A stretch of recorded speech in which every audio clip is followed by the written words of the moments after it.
I was standing in the middle of a quiet museum in Washington, staring at a photograph that made my heart stop. A woman in a dusty field holding a child surrounded by tents and chaos. The name beneath it read, Joan Ellington.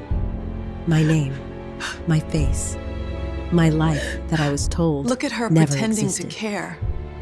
Behind Why me, does the world my daughter remember Rachel me laughed softly. when my own family Mom, denies everything? you've never even left Ohio, she said loud enough for others to hear. My hands began to shake. If I had never traveled, then why was the world remembering me? And why was my own family trying to erase me? Before I tell you what I discovered next, I need to ask you something. If you've ever felt misunderstood or like your own story was taken from you, please let me know in the comments and tell me where you're watching from and what time it is there. I read every single one. And if this story speaks to you, stay with me, because what I uncovered changed everything. I wish I could tell you that what happened in that museum was the first time I felt invisible in my own life. It wasn't. Long before I ever stepped into that building in Washington, long before I saw my own face staring back at me from a photograph I didn't remember taking, I had already learned what it felt like to slowly disappear inside my own home. My name is Joan Ellington.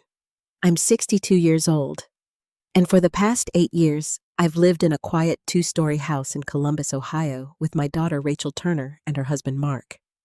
From the outside, it looks like a good life. Rachel has a stable job as a bank manager. Mark sells houses and talks about closing deals like it's a sport. The neighborhood is calm, tree-lined, the kind of place where people wave when they walk their dogs in the morning. We have a tidy lawn, a porch swing, and a kitchen that always smells faintly of coffee and lemon cleaner. But inside that house, I was never really seen. At least, not as a whole person. To them, I was something fragile, something diminished.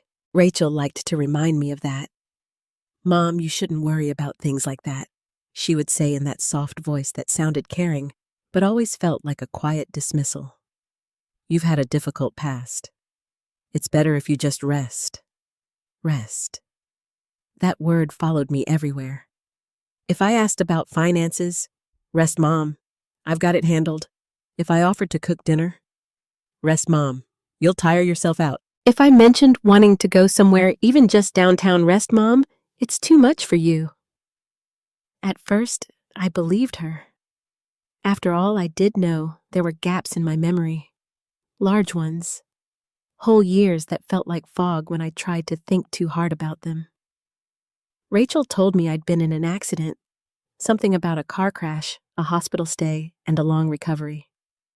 She said I was lucky to be alive, and I was grateful. Grateful enough not to question too much. Grateful enough to accept the version of myself she handed back to me.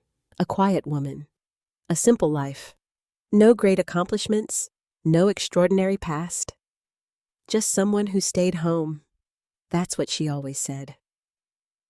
"You've never really been the traveling type, Mom," Rachel told me once, laughing lightly as she scrolled through pictures on her phone.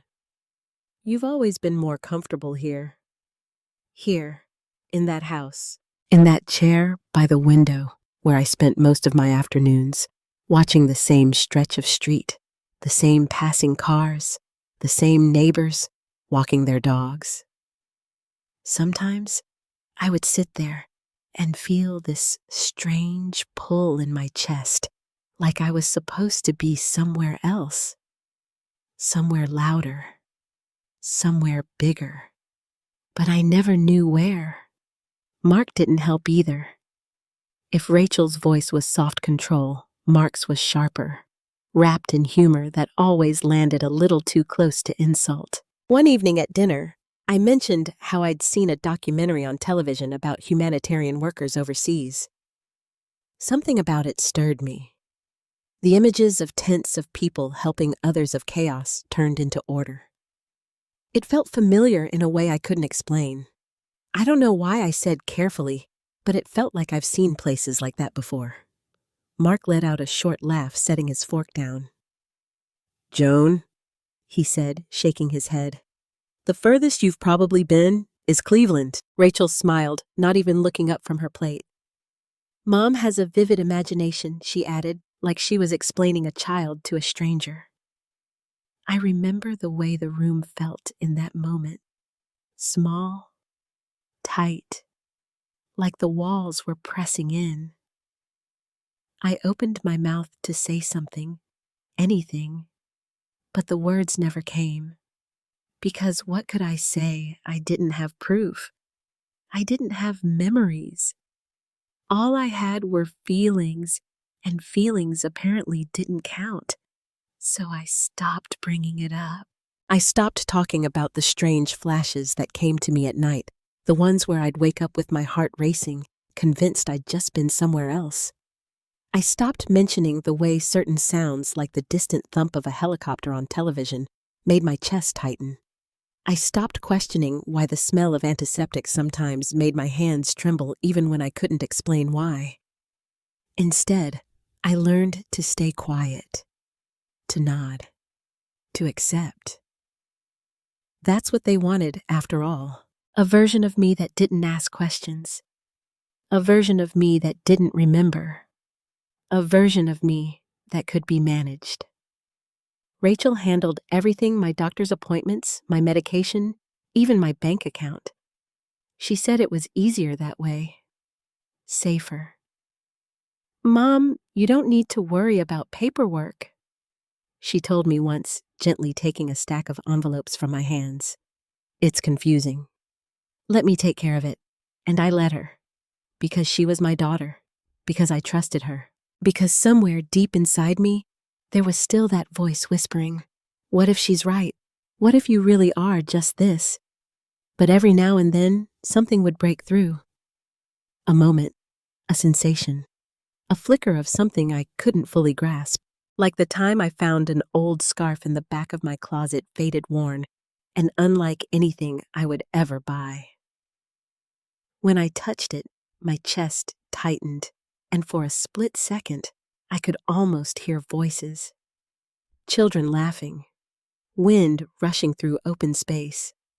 I dropped it like it burned me. Or the time I saw a news report about a refugee camp overseas. The camera panned across rows of tents, and suddenly I felt dizzy, like the room was spinning. I've been there, I whispered without thinking. Rachel turned to me sharply from across the room. No, you haven't, she said. Her tone wasn't soft that time. It was firm, final. And something in the way she looked at me, something cold and controlled, made me swallow the rest of my words. I started to understand something then. It wasn't just that they didn't believe me. It was that they didn't want me to believe myself. And the more I thought about it, the more that realization began to settle in my chest, like a weight I couldn't shake. Because if I really had never left Ohio, if I really had lived a quiet, ordinary life, then why did it feel like I was mourning something I couldn't name? Why did I feel like there were entire pieces of me missing? And why did my own daughter seem so determined to keep them buried? At the time, I didn't have answers. I only had questions. Questions I was too afraid to ask out loud.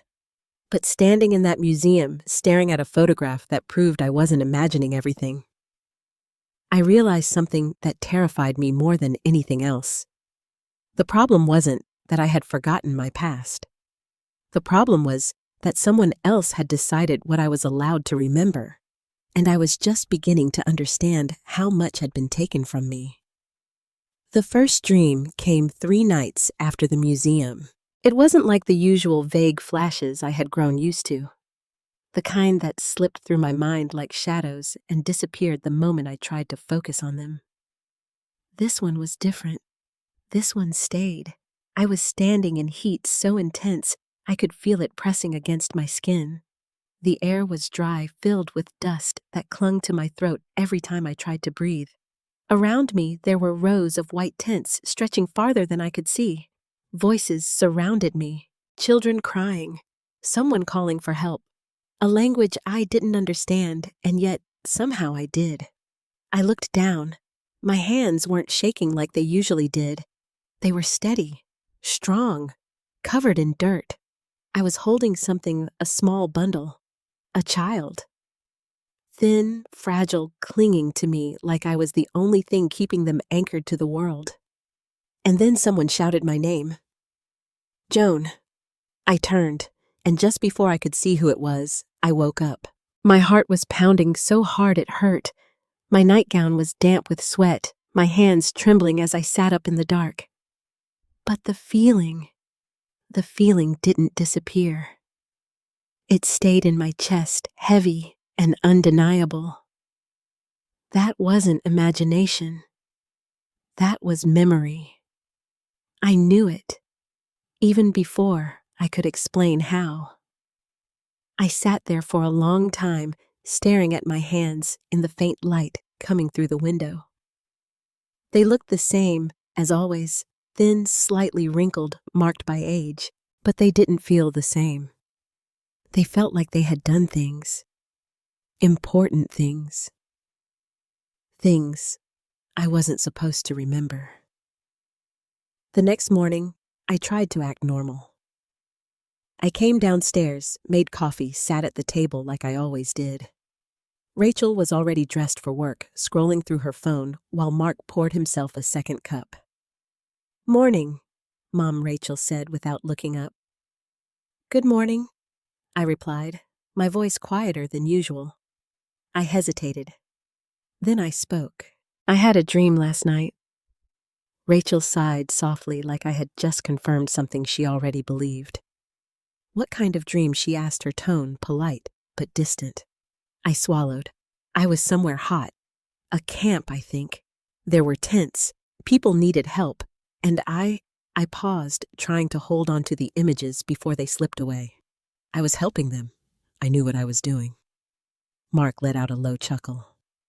"Sounds like you watched too much TV again," he said. I ignored him, focusing on Rachel. "It didn't feel like a dream," I continued. "It felt real, like I've been there before." Rachel finally looked up. For a brief moment, just a second, something flickered across her face. Not amusement, not annoyance, something else, something tense. But it was gone as quickly as it appeared. "Mom," she said, gently placing her phone down. "We've talked about this. Your mind is trying to fill in gaps. That's normal after what you went through." Her words were calm, rehearsed, too smooth. "But what if they're not gaps?" I asked, my voice shaking slightly. "What if they're memories?" Rachel's expression hardened, just enough that most people wouldn't notice. But I did. "They're not," she said firmly. "You've never been to places like that." "How do you know?" I asked before I could stop myself. The room went quiet. Mark shifted uncomfortably, glancing between us. Rachel's eyes locked onto mine. "Because I was there," she said. "After your accident. I took care of you.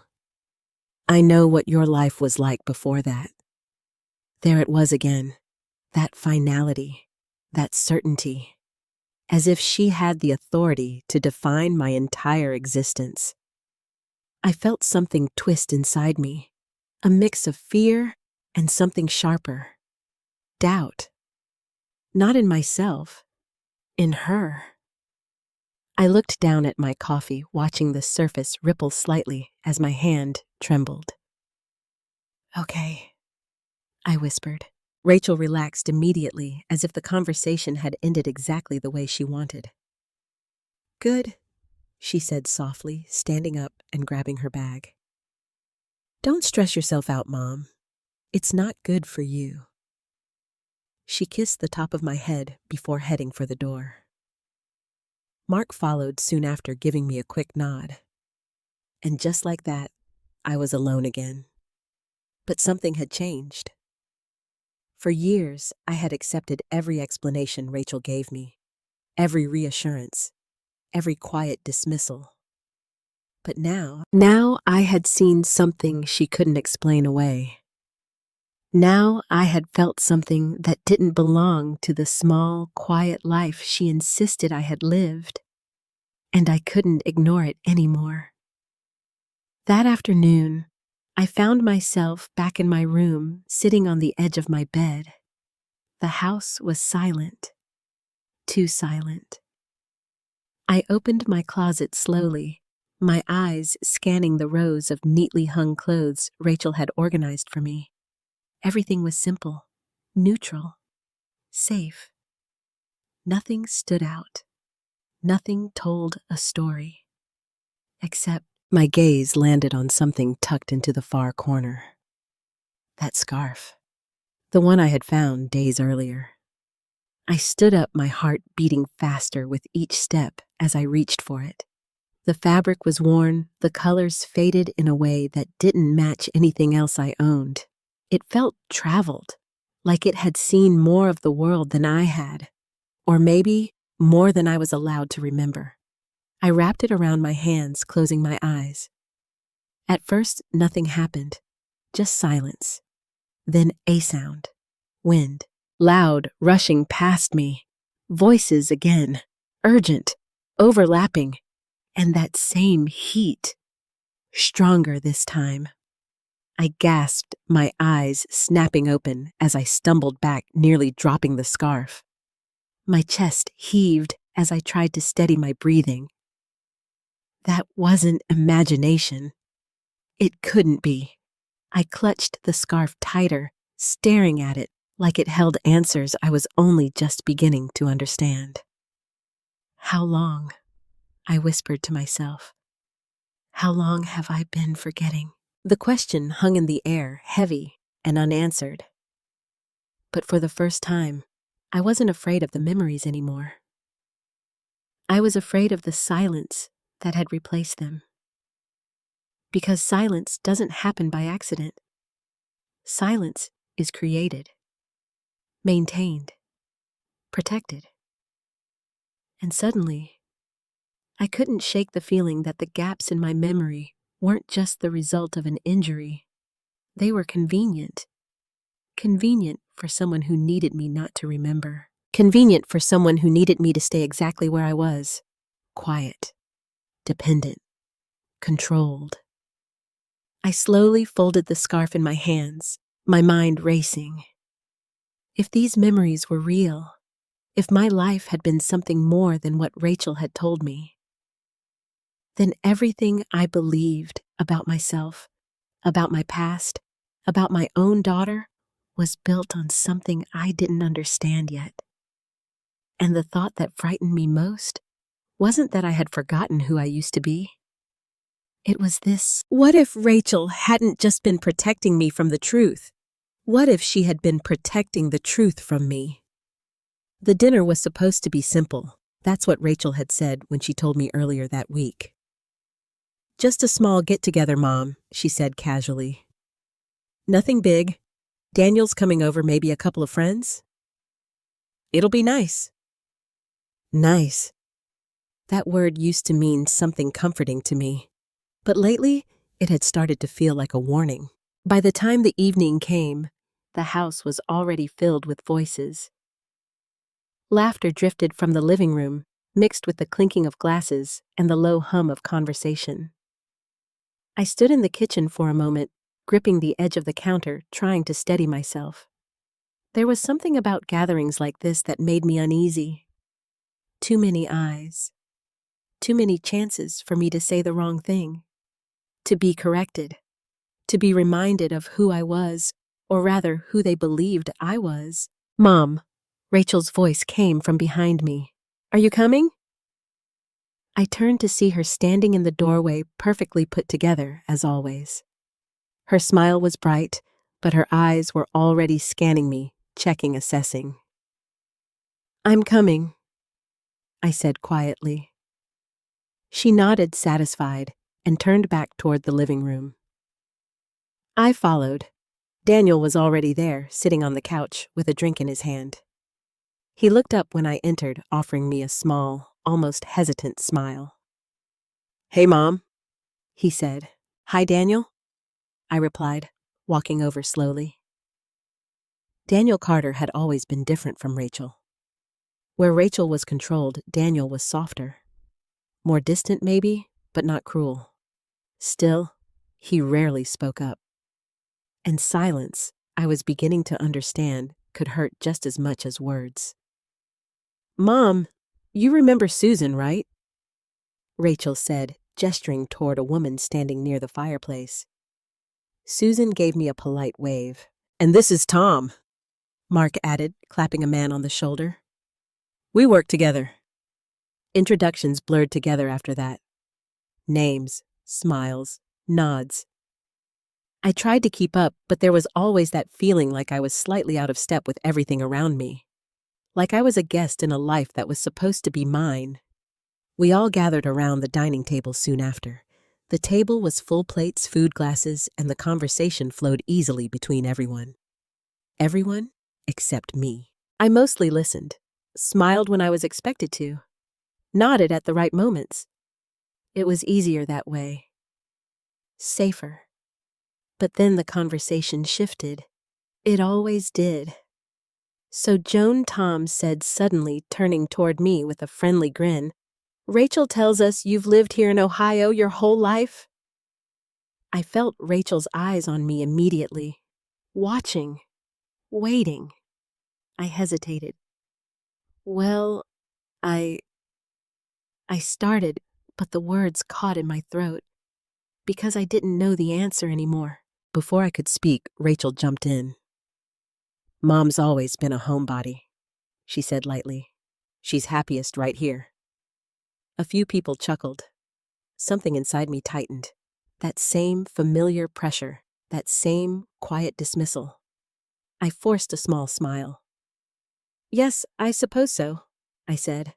But even as I said it, the words felt wrong. Like I was repeating a line I had been taught. Not something I truly believed. The conversation moved on again, but the tension stayed with me. It sat in my chest, growing heavier with every passing minute. I tried to ignore it. I really did. But then Susan mentioned something that changed everything. I just got back from volunteering in Guatemala, she said, her face lighting up. It was incredible. Exhausting, but incredible. My head snapped up before I could stop myself. Volunteering, I asked. Susan nodded. Yeah, with the medical relief group. We set up temporary clinics in rural areas. The room seemed to fade around me. Her words, they felt familiar. Too familiar. What was it like? I asked, leaning forward slightly. Susan smiled. Hot. Chaotic. But meaningful. You just jump in and help wherever you can. My heart started to race. That sounds... I paused, searching for the right word. It sounds like something I've done before. The moment the words left my mouth, I knew something was wrong.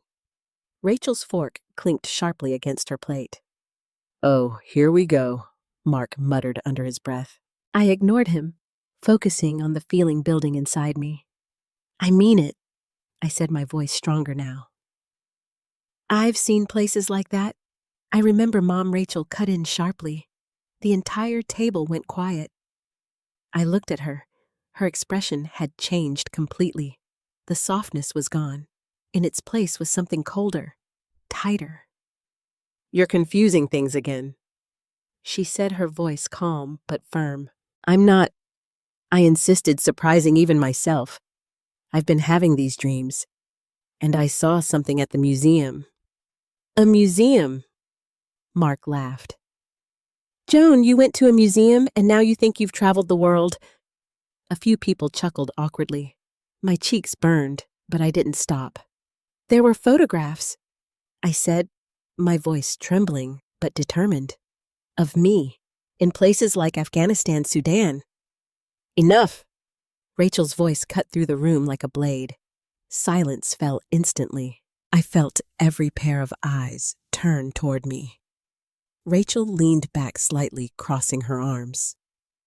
Mom, she said slowly, as if speaking to a child, you've never even left Ohio. The words hit me like a slap. I opened my mouth, but nothing came out. I mean, she continued, turning to the others with a small laugh she barely traveled before her accident. And after, well, she didn't finish the sentence. She didn't have to. The implication hung in the air. Fragile, confused, not reliable. Memory can be tricky at that age, Mark added casually. There it was. Laughter. Not loud, not cruel on the surface, but enough. Enough to make something inside me break. I looked around the table, at the faces watching me, some amused, some uncomfortable. Daniel's expression was the only one that made my chest tighten in a different way. He wasn't laughing. He was looking at me, really looking, and for a moment, I thought I saw something in his eyes, something like doubt or guilt. But he said nothing, and that silence hurt more than anything else. I'm not making it up, I whispered. No one responded. Rachel reached over, placing her hand gently on my arm. But the touch felt wrong, controlled. Mom, she said softly, you're tired. Why don't you go lie down? The words were kind, but the meaning wasn't. It wasn't a suggestion. It was a dismissal, a quiet way of removing me from the conversation, from the room, from the moment. I slowly pulled my arm away. I'm fine, I said, but my voice didn't sound like mine anymore. It sounded small, defeated, and I hated that. I hated how easily they could do this, how easily they could make me question myself, make me shrink, make me disappear, because that's what it felt like I was fading, right there in front of everyone, and no one was going to stop it, not even the people who were supposed to know me best, especially not them. I pushed my chair back slowly, the sound scraping loudly against the floor. I think I will lie down, I said quietly. Rachel smiled, relieved. Good idea, she said. I didn't look at anyone as I walked away. Not Rachel, not Mark, not even Daniel. Because I was afraid of what I might see. Or worse, what I wouldn't. As I reached the stairs, the laughter started again behind me. Soft at first. Then louder. Like nothing had happened. Like I had never been there at all. I gripped the railing tightly as I climbed each step heavier than the last. By the time I reached my room, my chest felt like it was caving in. I closed the door behind me and leaned against it, my eyes burning. For a moment, I just stood there, breathing, trying to hold myself together. But then the tears came. Quiet at first. Then, unstoppable. Because it wasn't just about what they said. It was about what they had taken. My voice, my confidence, my past, and maybe my truth. I wiped my face, slowly staring at my reflection in the mirror across the room. The woman looking back at me didn't look like someone who had never lived. She didn't look empty. She looked tired. But there was something else there too. Something I hadn't noticed before.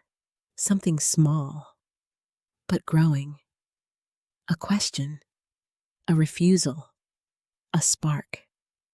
Because deep down, beneath the doubt, beneath the fear, beneath everything they had made me believe, there was a part of me that still knew. I wasn't imagining this. I wasn't confused. And I wasn't going to stay silent anymore. Not after tonight. Not after the way they laughed. Not after the way they erased me in front of strangers. I turned away from the mirror, my hands clenching at my sides. For the first time in years, I felt something stronger than fear. I felt anger, and with it, the beginning of something even more dangerous. The need to find out the truth. no matter who tried to stop me. I didn't sleep that night. Not after the dinner. Not after the laughter. Every word they had said kept replaying in my mind. Rachel's voice calm and certain, telling everyone who I was, or rather, who I wasn't. "You've never even left Ohio."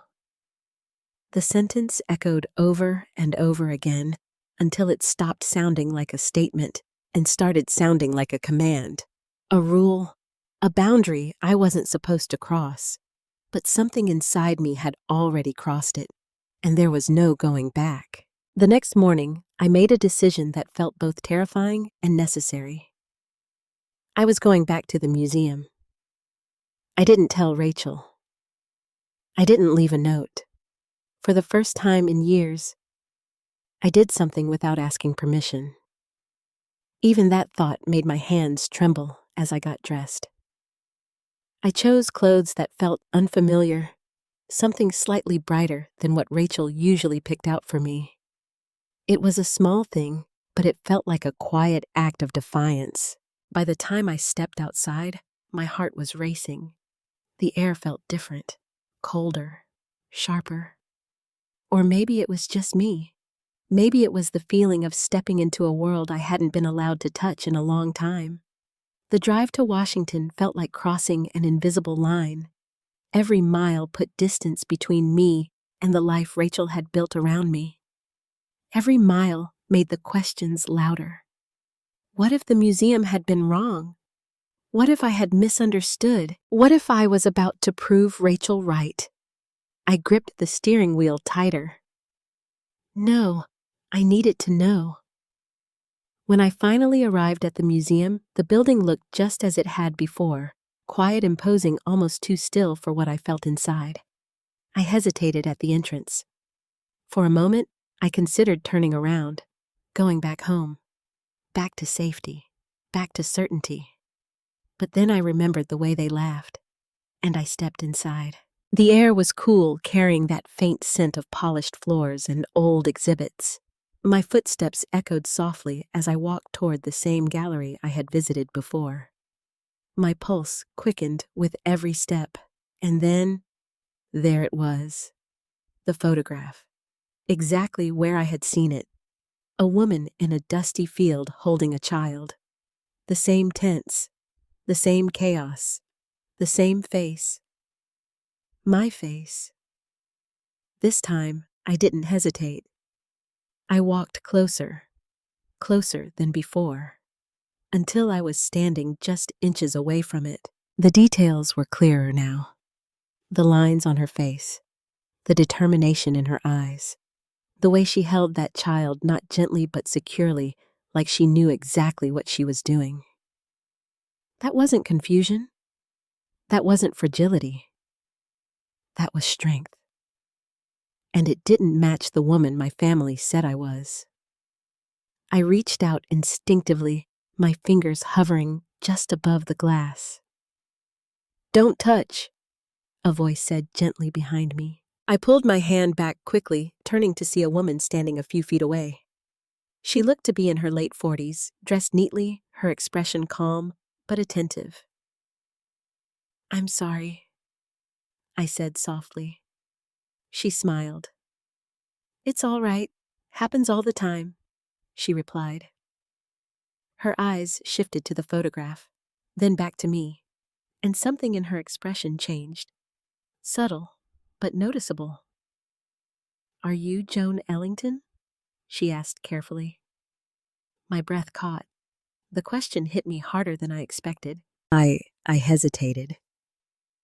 "Yes."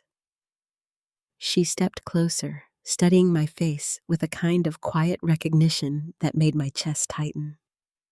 "I thought so," she said. How I asked my voice barely above a whisper. She gestured toward the photograph. "I've spent months curating this exhibit," she explained. "I've looked at these images more times than I can count." Her gaze softened. "I would recognize you anywhere." The world seemed to tilt slightly. "You mean I struggled to form the words? You believe that's me?" She looked at me like the question itself didn't make sense. "It is you," she said simply. No hesitation, no doubt, just certainty. Something inside me shifted, a small, fragile piece of something I hadn't felt in a long time. Validation. "But my family says," I started. She shook her head gently. "I don't know what your family says," she replied, "but these records don't lie. Records I repeated." She nodded. "Come with me," she said. For a moment, I hesitated, but there was something about her, something steady, grounded, that made me trust her in a way I couldn't explain. I followed her through a side hallway, away from the gallery, and into a quieter part of the building. We entered a small office filled with files, photographs, and computer equipment. "My name is Emily Harris," she said, closing the door behind us. "I'm the curator of this exhibit." I nodded slowly, still trying to process everything. She moved to a desk and opened a file. "Joan Ellington," she said, reading from a document. "Field volunteer. Multiple international missions over a span of nearly 15 years. My knees felt weak. "That's not possible," I whispered. Emily looked up at me. "Why not?" "Because I don't remember any of it," I said. The words felt strange coming out of my mouth, like I was confessing something I didn't fully understand. Emily's expression softened. "That doesn't mean it didn't happen," she said gently. She turned the file toward me. Inside were photographs, not just the one from the gallery. Dozens. Me in different places, different conditions, different moments. In one, I was kneeling beside a group of children, smiling despite the exhaustion in my eyes. In another, I was speaking to a group of adults, gesturing with confidence. In another, I was covered in dust, my face streaked with sweat, but my expression was focused, determined, alive. Tears blurred my vision. "I don't understand," I said, my voice breaking. Emily reached for another document. "Your name appears in multiple organizational records," she explained. "You worked with several humanitarian groups, Doctors Without Borders, Global Relief Alliance, and others." I shook my head slowly. No, that can't be right." But even as I said it, something inside me knew it was true. Knew that the woman in those photographs wasn't a stranger. She was me. Or at least, she had been. Why would I forget all of this? I asked, looking up at Emily. She hesitated. "I don't know," she admitted, "but memory loss after trauma isn't uncommon." Trauma. The word lingered in the air, and suddenly the accident Rachel had mentioned didn't feel like the whole story anymore. I looked back down at the photographs, my fingers trembling as I turned one over. On the back, there was a date, a location, and a handwritten note. For Joan, who never walked away when it mattered most. My breath caught. That wasn't just documentation. That was recognition, respect. A life that had been real, a life that had mattered, and a life that someone had taken away from me. I slowly closed the file, my hands shaking. "I need to know everything," I said quietly. Emily nodded. "I'll help you," she said. And in that moment, for the first time since all of this began, I realized something with terrifying clarity. The problem wasn't that I had imagined a life I never lived. The problem was that I had lived a life so powerful. Someone had made sure I forgot it. I don't remember how long I sat there in Emily Harris's office staring at those photographs. Time felt irrelevant. Every image in that file was like a crack in the version of myself I had been living with for years. And with every crack, something underneath began to surface. Something I couldn't fully see yet, but I could feel a life, a real one, not the small, quiet existence I had been told to accept. Emily didn't rush me.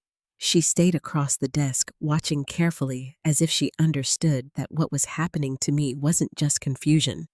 It was reconstruction. "You don't have to process all of this at once," she said gently. I let out a shaky breath. "I think I already am," I replied. My voice sounded different, stronger, not certain, but no longer fragile. Emily nodded, then reached for something on her desk, a small external drive. "There's something else I want to show you," she said. I looked up. "What is it?" "Footage," she answered. "Archived video from some of the missions you were part of." My stomach tightened. Video. That meant movement, voice, proof that couldn't be dismissed as easily as a photograph. Emily turned her computer screen toward me and clicked a few times. The screen flickered, then a video began to play. The image was slightly grainy, the colors washed out by harsh sunlight. A camp, just like in my dream. Tents stretched across the landscape, people moving quickly between them. The air looked heavy with dust, even through the screen. My chest tightened immediately. I whispered, leaning forward. "I know this place." Emily didn't respond. She let the video continue. The camera shifted, following a group of volunteers moving through the camp. And then I saw her. Me. Not older, not confused, not quiet, alive. I was moving quickly, speaking to someone just off camera. My voice came through next, clear, firm, confident. "Get more supplies to the east side. The children there need immediate attention." I froze. That voice, it was mine, but it didn't sound like the voice I had been using for years. It wasn't hesitant. It wasn't unsure. It carried authority, purpose. Emily glanced at me. "That's you," she said softly. "I know," I replied, but hearing it out loud made it real in a way I wasn't prepared for. The video continued.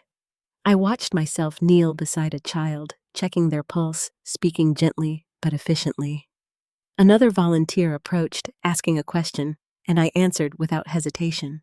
There was no doubt in my movements, no fear, just action, decision, care. Tears blurred my vision, but I didn't look away. I couldn't, because for the first time, I wasn't just being told who I used to be. I was seeing her, and she was nothing like the woman Rachel described. "She was strong," I whispered. Emily tilted her head slightly. "She still is," she said. I shook my head slowly. "No, you don't understand." "That woman," I gestured weakly toward the screen, "she knows what she's doing. She belongs there." The words caught in my throat. "I don't even know how to take care of myself anymore." "No, you don't understand. That woman," I gestured weakly toward the screen, "she knows what she's doing. She belongs there." The words caught in my throat. "I don't even know how to take care of myself anymore." Emily leaned forward slightly.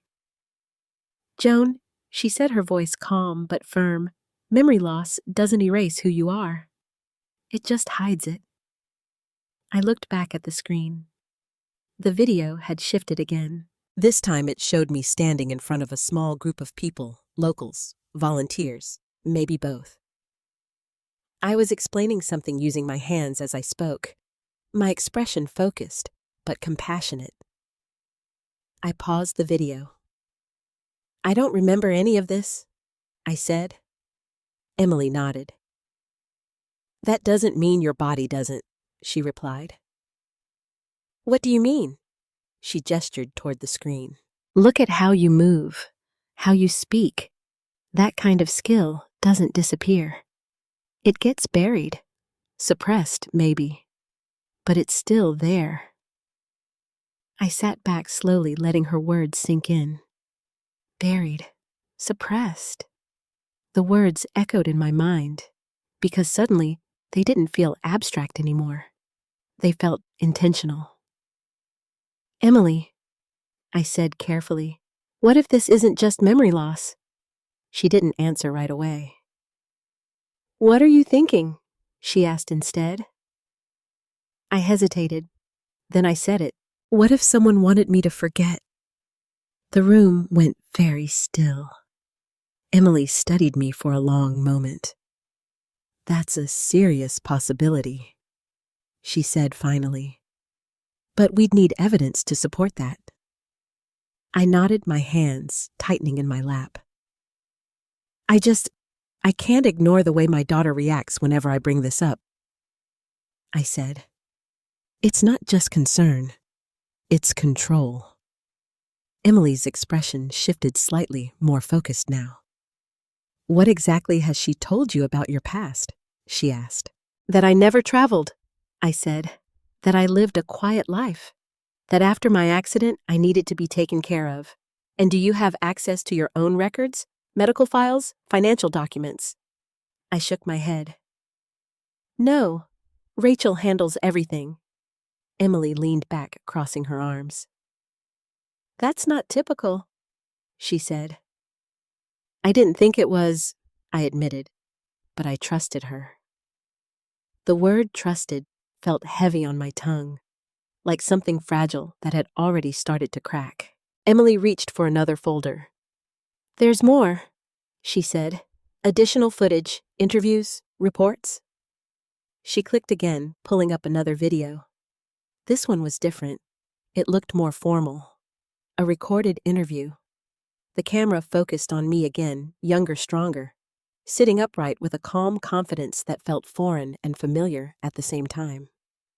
Why do you do this work? A voice off camera asked.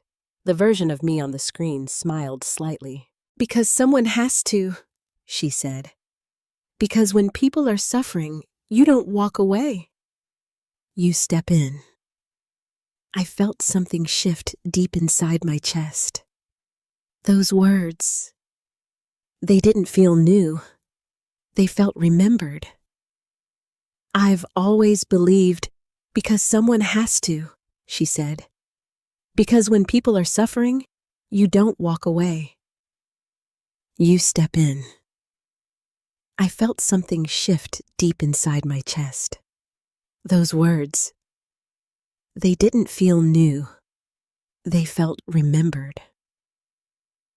I've always believed, the woman on the screen continued, that purpose isn't something you find. It's something you answer when it calls you. I pressed my hand against my chest because suddenly it felt like something was calling again, not loudly, not clearly, but persistently, like a voice I had ignored for too long. That's who you are, Emily said quietly. I shook my head, tears slipping down my face.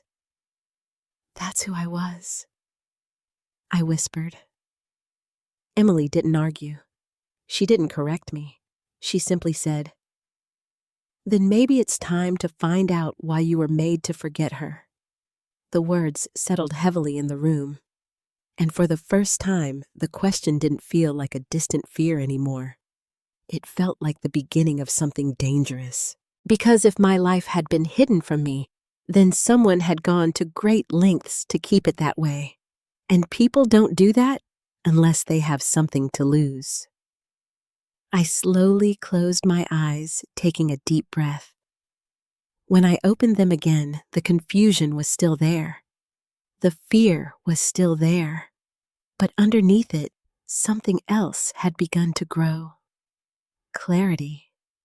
Not about everything, but about one thing that mattered most. I want the truth, I said. Emily nodded. Then we start digging, she replied. And in that moment, I knew there was no turning back.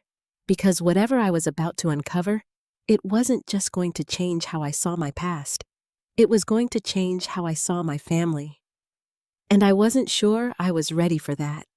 But I also knew I didn't have a choice anymore. I didn't realize how tightly I was gripping the edge of the desk until my fingers began to ache. The videos had already shaken something deep inside me, but what Emily showed me next, that was different. That wasn't memory. That was evidence. Undeniable. Permanent. Documented. Emily stood up slowly and walked toward a tall metal cabinet in the corner of the room.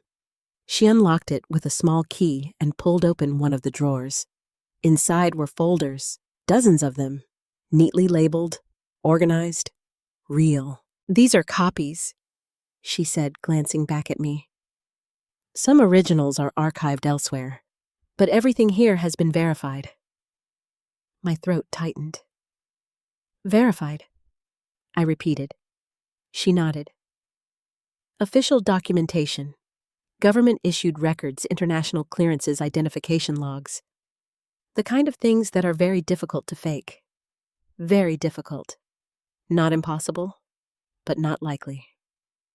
Emily pulled out a thick folder and placed it carefully on the desk in front of me. "Go ahead," she said gently. For a moment, I didn't move, because something inside me already knew. Once I opened that folder, there would be no more doubt left to hide behind. No more room to pretend that this was all some misunderstanding. This was the point where everything became real. I took a slow breath and opened it. The first thing I saw was a passport. My passport. Or at least, it had my name on it. Joan Ellington. My hands trembled as I picked it up. The cover was more worn than it should have been if I had lived the quiet, stationary life Rachel described. I opened it slowly. Page after page of stamps, dates, countries: Afghanistan, Kenya, Haiti, Turkey. Places I had never been. At least, that's what I had been told. My vision blurred. "This," I whispered, flipping through the pages. "This is real." Emily didn't hesitate. "Yes." I pressed my fingers against one of the stamps as if touching it would somehow confirm its existence. "This can't just appear," she continued. "These records are tracked, cross-checked, logged internationally." I swallowed hard. Then why don't I remember any of it? Emily didn't answer right away. Because the question didn't have a simple answer. Instead, she reached into the folder again and pulled out another document, a laminated card. "This was your field ID," she said, placing it in front of me. I stared at it. There I was again. My photograph. Younger. Stronger. The same woman from the videos. The same woman from the museum. But the person holding that card didn't feel like me. Not yet. I picked it up slowly. My fingers brushed against the plastic surface. And suddenly, a flicker. Not a full memory. Not something clear, but something sharp. A voice. "Keep your ID visible at all times." The words echoed faintly in my mind. I gasped, dropping the card slightly. Emily leaned forward immediately. "What is it?" she asked. "I heard something," I said, my breath uneven. "A voice. Someone telling me to keep my ID visible." Emily's eyes sharpened. "That's good," she said. "Good." The word felt strange in this moment. "I don't understand how that's good," I replied.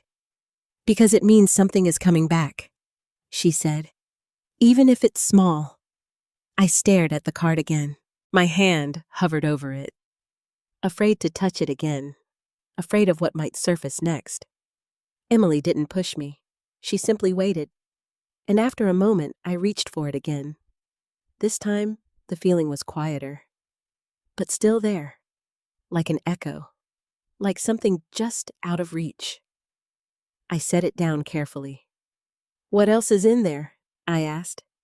Emily flipped to another section of the folder. "These are travel clearances and assignment records," she said. I leaned closer.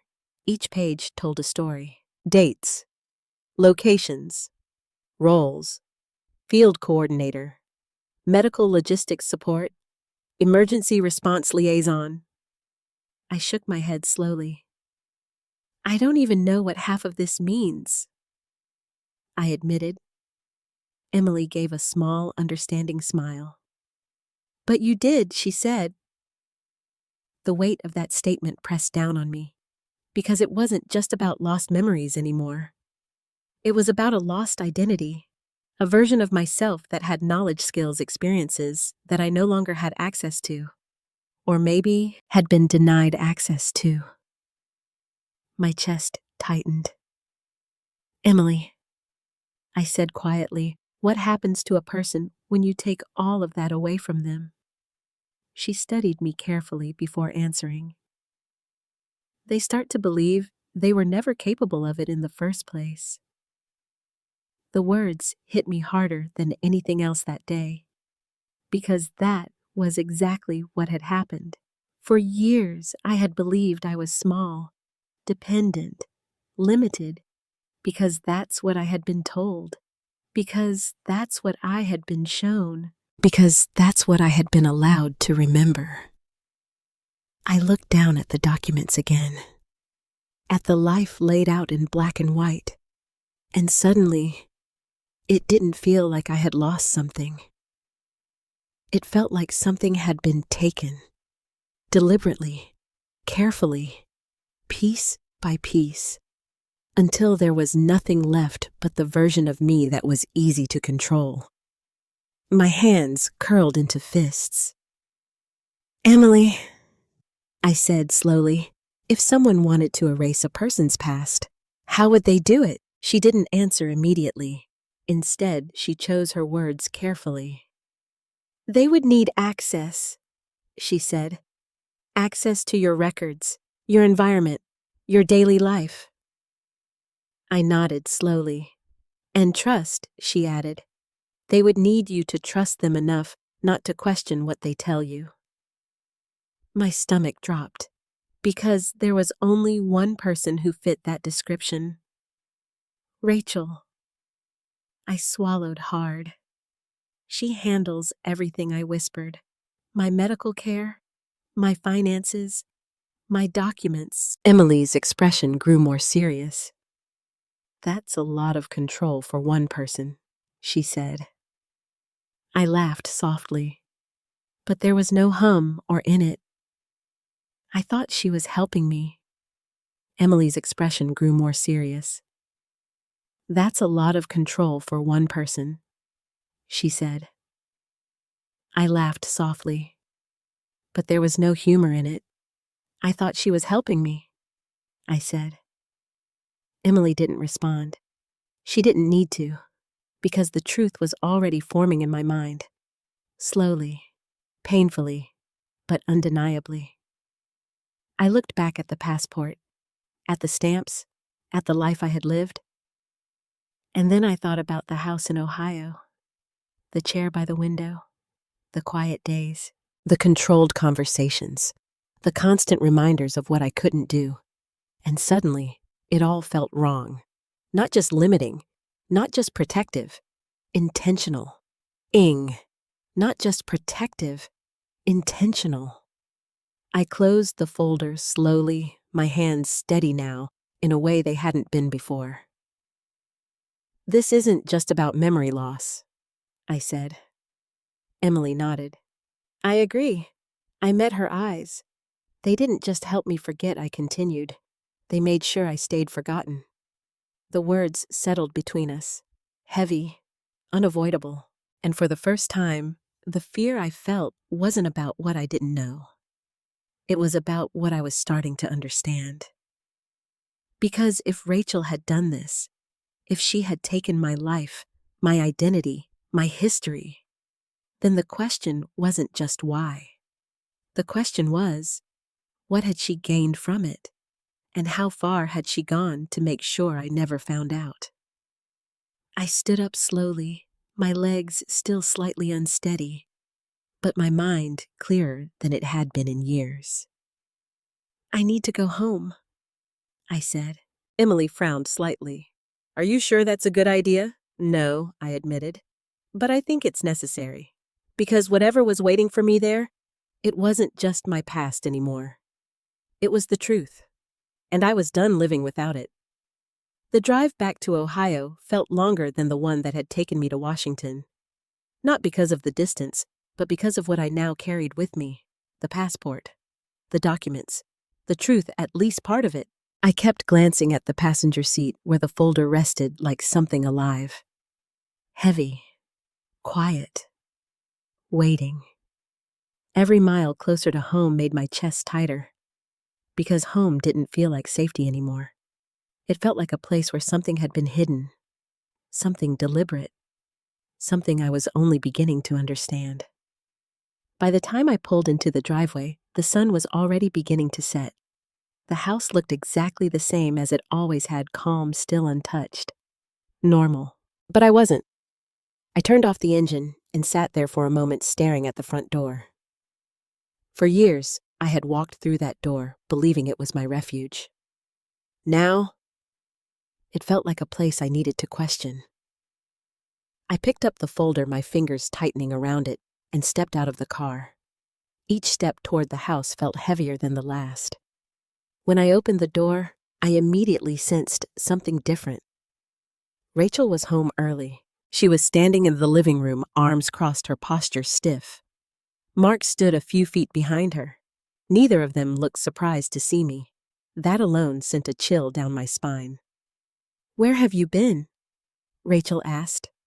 Her voice wasn't soft this time. It wasn't concerned.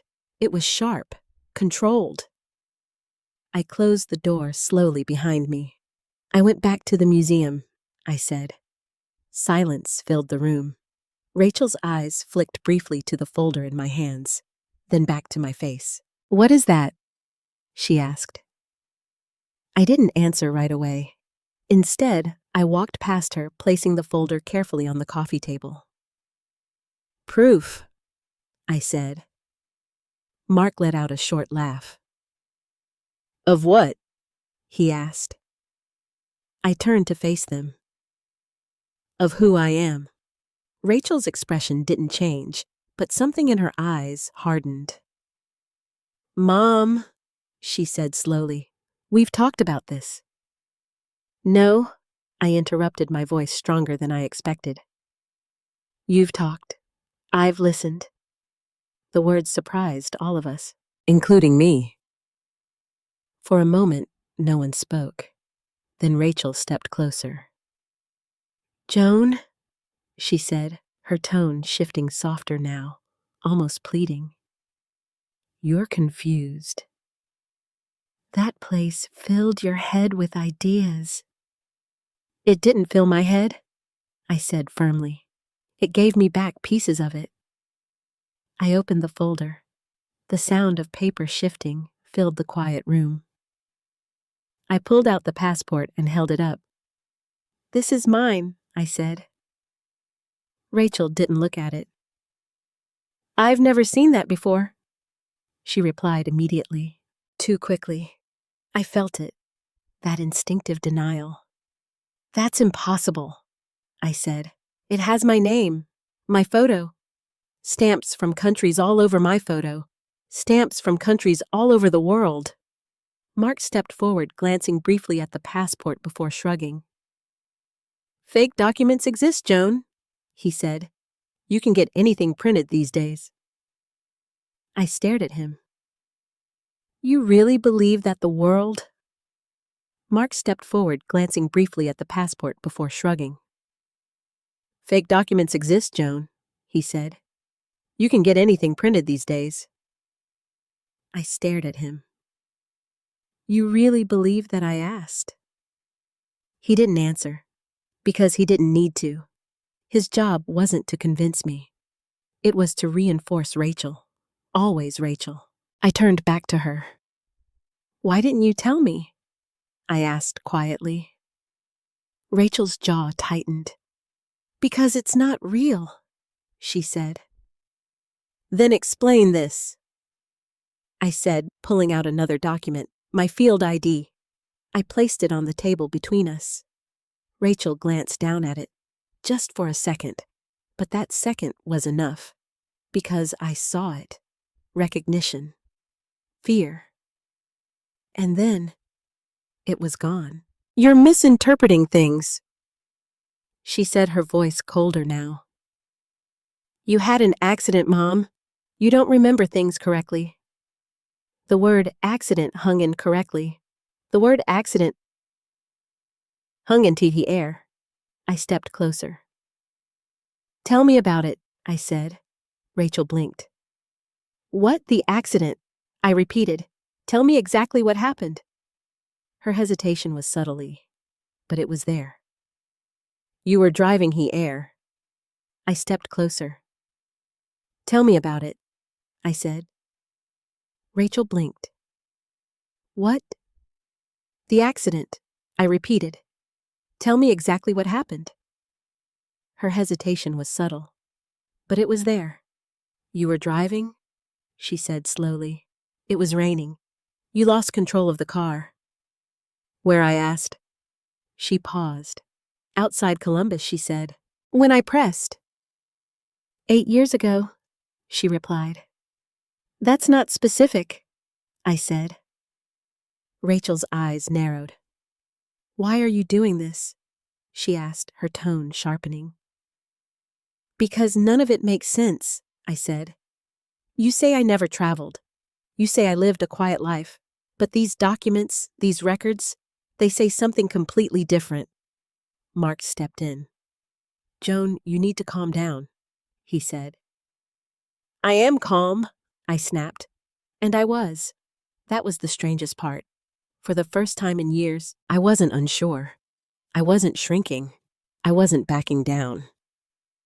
Rachel exhaled sharply, running a hand through her hair. "You don't understand what you went through," she said. "The accident changed you. You couldn't handle stress anymore. You needed stability or control," I asked. The room went still. Rachel's eyes locked onto mine. "What is that supposed to mean?" she asked quietly. "It means," I said slowly, "that everything about my life since that accident has been decided for me." "That's because you needed help," she said. "No," I replied. "That's because you made sure I believed I needed help." Mark scoffed. "This is ridiculous." But Rachel didn't laugh. She didn't dismiss it. Because something in my words had hit too close. I took another step forward. "Did I lose my memory?" I asked. Rachel hesitated. "Yes," she said finally. "Completely," I pressed. "Not completely," she admitted. "But enough. Enough for what I asked." She didn't answer. And in that silence, something inside me clicked. Not a memory. Not yet. But a realization. A connection. "Enough for you to decide what I should remember," I said. Rachel's face hardened. "That's not fair," she snapped. "Isn't it?" I replied. I gestured toward the folder. "You told me I was weak, that I needed to rest, that I couldn't handle things." Her expression faltered. "But that's not who I was," I continued. "That's not who I am." Mark stepped closer again. "You're getting worked up over nothing," he said. "No," I said quietly. "I'm finally waking up." The words landed heavier than anything else I had said. Rachel looked at me, really looked at me, and for the first time, she didn't see someone she could manage. She saw someone she couldn't control anymore. "You should sit down," she said, her voice softer again, but there was tension underneath it now. "We can talk about this later." "No," I said. My voice didn't shake. I think we should talk about it now. Because the truth was no longer something distant. It was here. In this house. In this room. Between us, and I could feel it getting closer. Like a storm I had been standing in for years without realizing it. Only now, I was finally looking up and seeing the sky clearly. And what I saw terrified me. Because the accident was no longer just an explanation. It was a turning point, a moment where everything changed. And the more I thought about it, the more one question refused to leave my mind. What really happened that night? That night, I didn't argue anymore. Not because I believed Rachel, not because I doubted what I had seen, but because I understood something important. If I wanted the truth, I wasn't going to get it by confronting her directly. Not yet. So I let the silence settle.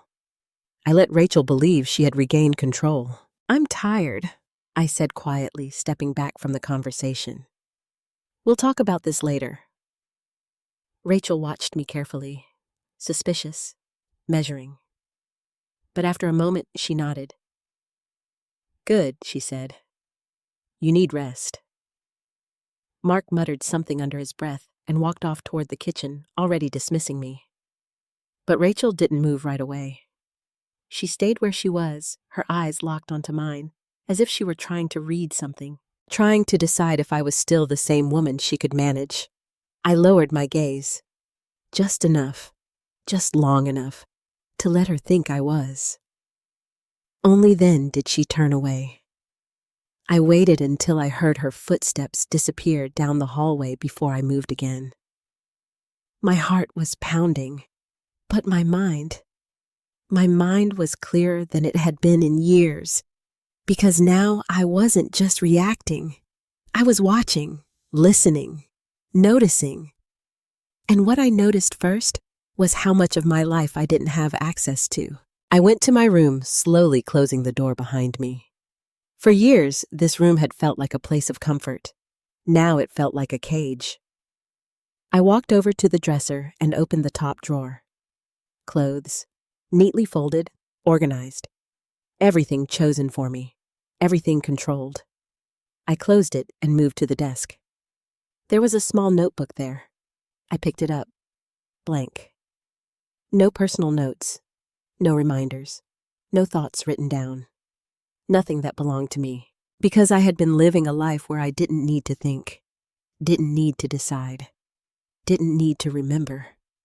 Everything had been done for me, or taken from me. I set the notebook down slowly. Then I turned toward the closet. There had to be something they hadn't controlled, something they hadn't erased.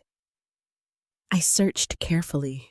Old boxes, shoes, coats, nothing.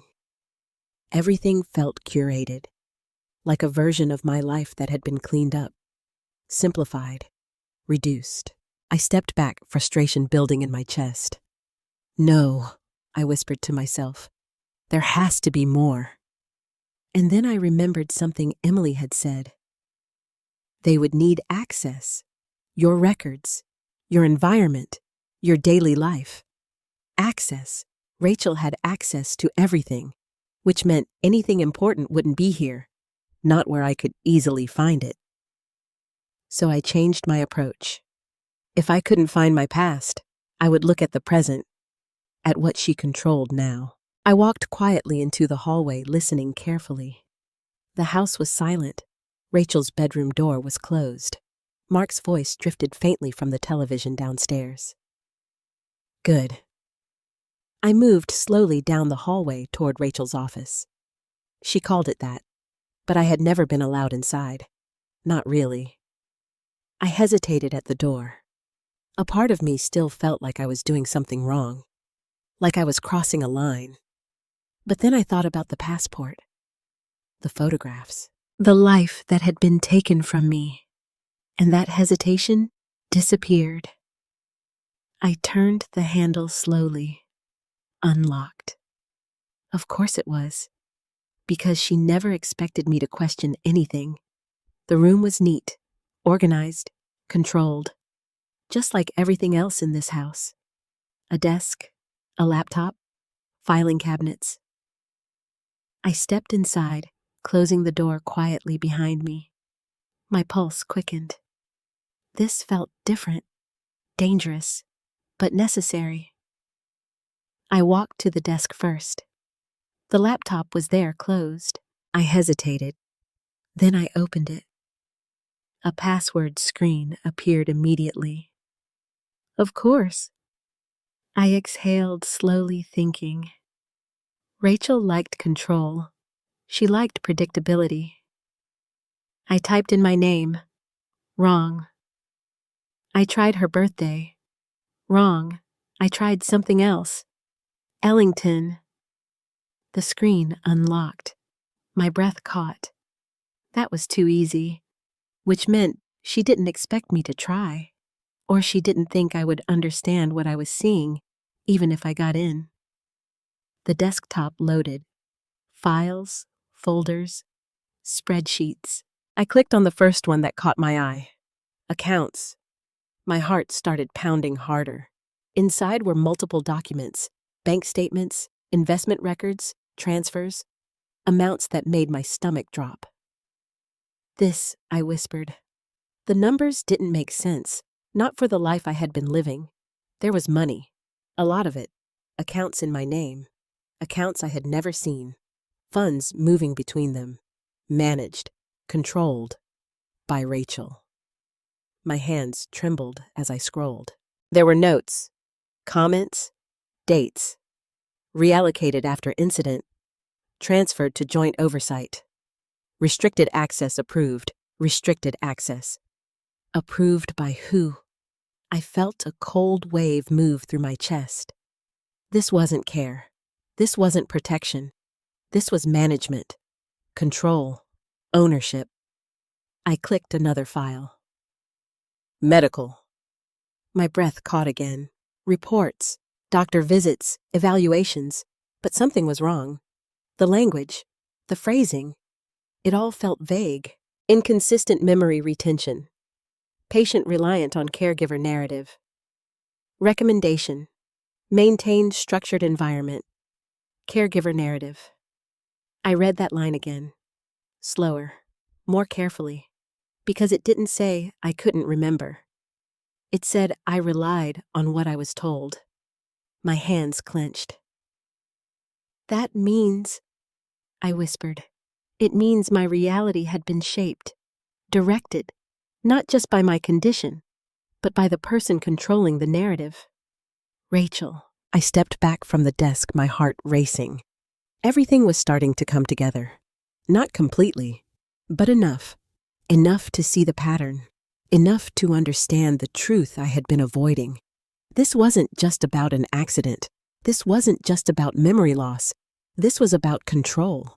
Systematic, intentional, long-term control. And the more I saw, the more one thought became impossible to ignore. Rachel hadn't just helped me recover. She had rewritten me. I stared at the screen, my reflection faintly visible in the dark glass. For years, I had believed I was fragile, dependent, lost. But now I was starting to see something else. Someone else. The woman in those photographs, the woman in those videos, the woman who had made decisions, saved lives, led others. That woman had been erased, not by accident, but by design, and the person who had done it was sleeping just down the hall. I slowly closed the laptop, my hands steady now, because the fear was changing. It wasn't paralyzing anymore. It was sharpening, focusing, turning into something else. Determination. I walked to the door and paused, listening. Still quiet. Still safe. For now. But I knew that wouldn't last. because the moment Rachel realized what I had seen, everything would change. And I had to be ready. Because this wasn't just about finding the truth anymore. It was about protecting it. Protecting myself. And maybe, for the first time in years, taking my life back. I didn't sleep, not even for a minute. I lay in bed staring at the ceiling, every thought circling back to the same place. Rachel's office, the files, the numbers, the words. Restricted access approved. Patient reliant on caregiver narrative. The phrases repeated in my mind like warnings I had ignored for too long. Because now I understood something that changed everything. I hadn't just been protected. I had been managed. And once you see that, you can't unsee it. The house was quiet when I finally got up. Too quiet. The kind of quiet that makes you feel like you're being watched even when you're alone. I moved carefully, listening. Rachel's door was still closed. Mark's car was gone. Good.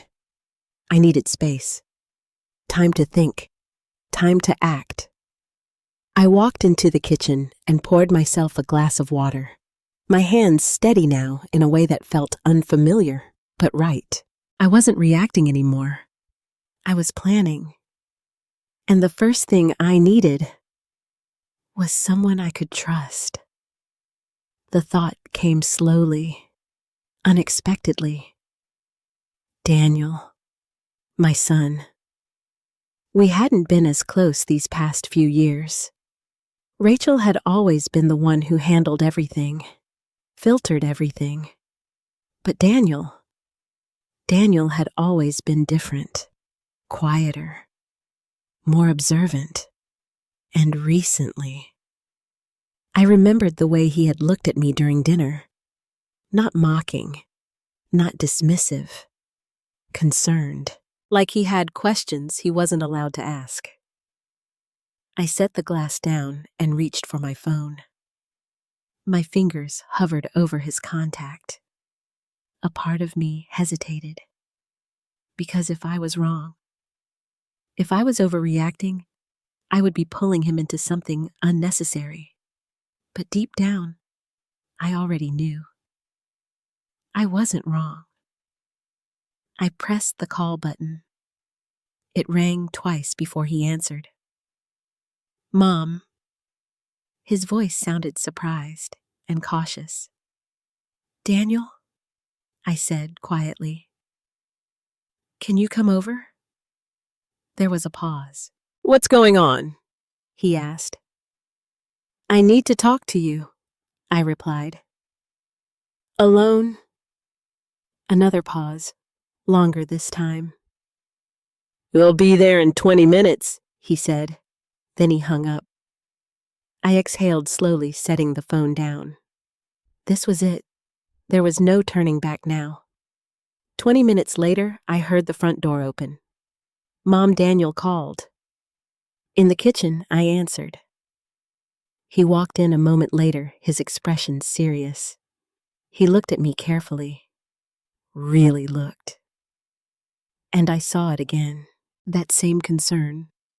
That same quiet awareness. You okay? He asked. I shook my head. No, I said honestly, but I think I'm finally starting to understand why. He didn't interrupt. He just pulled out a chair and sat down across from me. Tell me, he said. So I did. I told him about the museum, the photographs, the videos, the passport, the files in Rachel's office, everything. I watched his face as I spoke. At first, there was disbelief, confusion.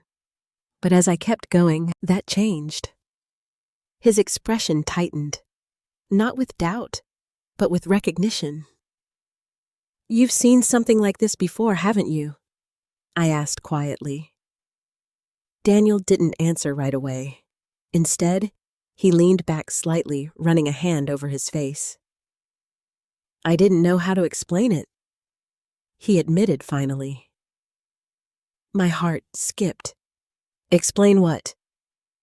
He looked at me again, and this time there was no hesitation. Mom things haven't added up for a long time. A chill ran through me. What do you mean? He exhaled slowly. After your accident, everything changed. But not just for you. My stomach tightened. For all of us, he continued. Rachel took over everything. The house, the finances, your care. That's what she said, I replied. Daniel shook his head. No, she didn't just take care of you. She pushed everyone else out. I felt the words settle heavily in my chest. Even you? I asked. He gave a small, humorless laugh. Especially me. Silence filled the room for a moment. Why, I asked. Daniel looked down at his hands. I asked too many questions, he said. That answer hit harder than I expected. What kind of questions? He hesitated. Then he said, about the accident. The word landed like a weight between us. What about it? I pressed. Daniel looked up, and for the first time, I saw something I hadn't seen before. Fear. Mom! What do you remember about that night? I shook my head slowly. Nothing, I admitted. Just what Rachel told me. He nodded. That's what I was afraid of. My chest tightened. Daniel, I said, my voice barely steady, tell me the truth. He hesitated again. And this time, it felt heavier, like crossing a line he had been standing behind for years. It wasn't just a car accident, he said quietly. The room seemed to shrink around me. What do you mean? There was another vehicle, he continued. A truck. My breath caught. A truck, I repeated. He nodded. And it didn't just happen, Mom. There was an investigation. My heart started pounding. An investigation, I whispered. Daniel leaned forward slightly. Yes. And Rachel, she didn't want anyone talking about it. Everything inside me went still. Why, I asked. Daniel swallowed. Because the report didn't match what she was telling everyone. My hands clenched on the table. What did the report say, I asked. He looked at me carefully, as if weighing whether I was ready to hear it. Then he said, it suggested that the crash might not have been an accident. The words echoed in my head. Not an accident. Not an accident. I felt my pulse in my ears. What are you saying? I asked, my voice trembling now. Daniel didn't look away. I'm saying, he said slowly, that there were questions about whether your car was forced off the road. The room spun. Forced, I whispered. He nodded. And the truck driver, he disappeared before they could question him. My breath came faster. That's not possible, I said. T-Hat doesn't just happen. It does. And the truck driver, he disappeared before they could question him. My breath came faster. That's not possible, I said. That doesn't just happen. It does. Daniel replied quietly. When someone makes it happen. The implications settled between us. Heavy, unavoidable. Rachel, I asked. He didn't answer, but he didn't deny it either. And that was enough. I leaned back slowly, my mind racing. The accident, the memory loss, the control, the documents. It was all connected, not random, not unfortunate, designed, carefully, deliberately. And suddenly, everything I had believed about my life since that night felt like a lie. I looked at Daniel again, my voice barely above a whisper. Why didn't you tell me before? He hesitated. Then he said, because every time I tried, she shut it down. A cold wave moved through me. How? She said you couldn't handle it, he replied, that it would make your condition worse. I let out a shaky breath. Of course she did. Because the truth was the one thing I wasn't supposed to have. I stood up slowly, my legs unsteady, but my mind sharper than ever. This isn't just about control, I said. Daniel nodded. No, he agreed. It's about something bigger, something darker, something I had only just begun to understand. Because if the accident wasn't an accident, then everything that came after it was part of a plan, and I was right at the center of it. I looked toward the hallway, toward Rachel's closed door, and for the first time, I didn't feel like a victim. I felt like someone who had been underestimated. And that was a mistake she was about to regret. I didn't wait. Not this time. For too many years, I had waited. Waited to be told, waited to be guided, waited to be allowed. But now, I walked straight down the hallway and stopped in front of Rachel's door. Daniel stood behind me, silent but steady. You don't have to do this right now, he said quietly. I shook my head. Yes, I do.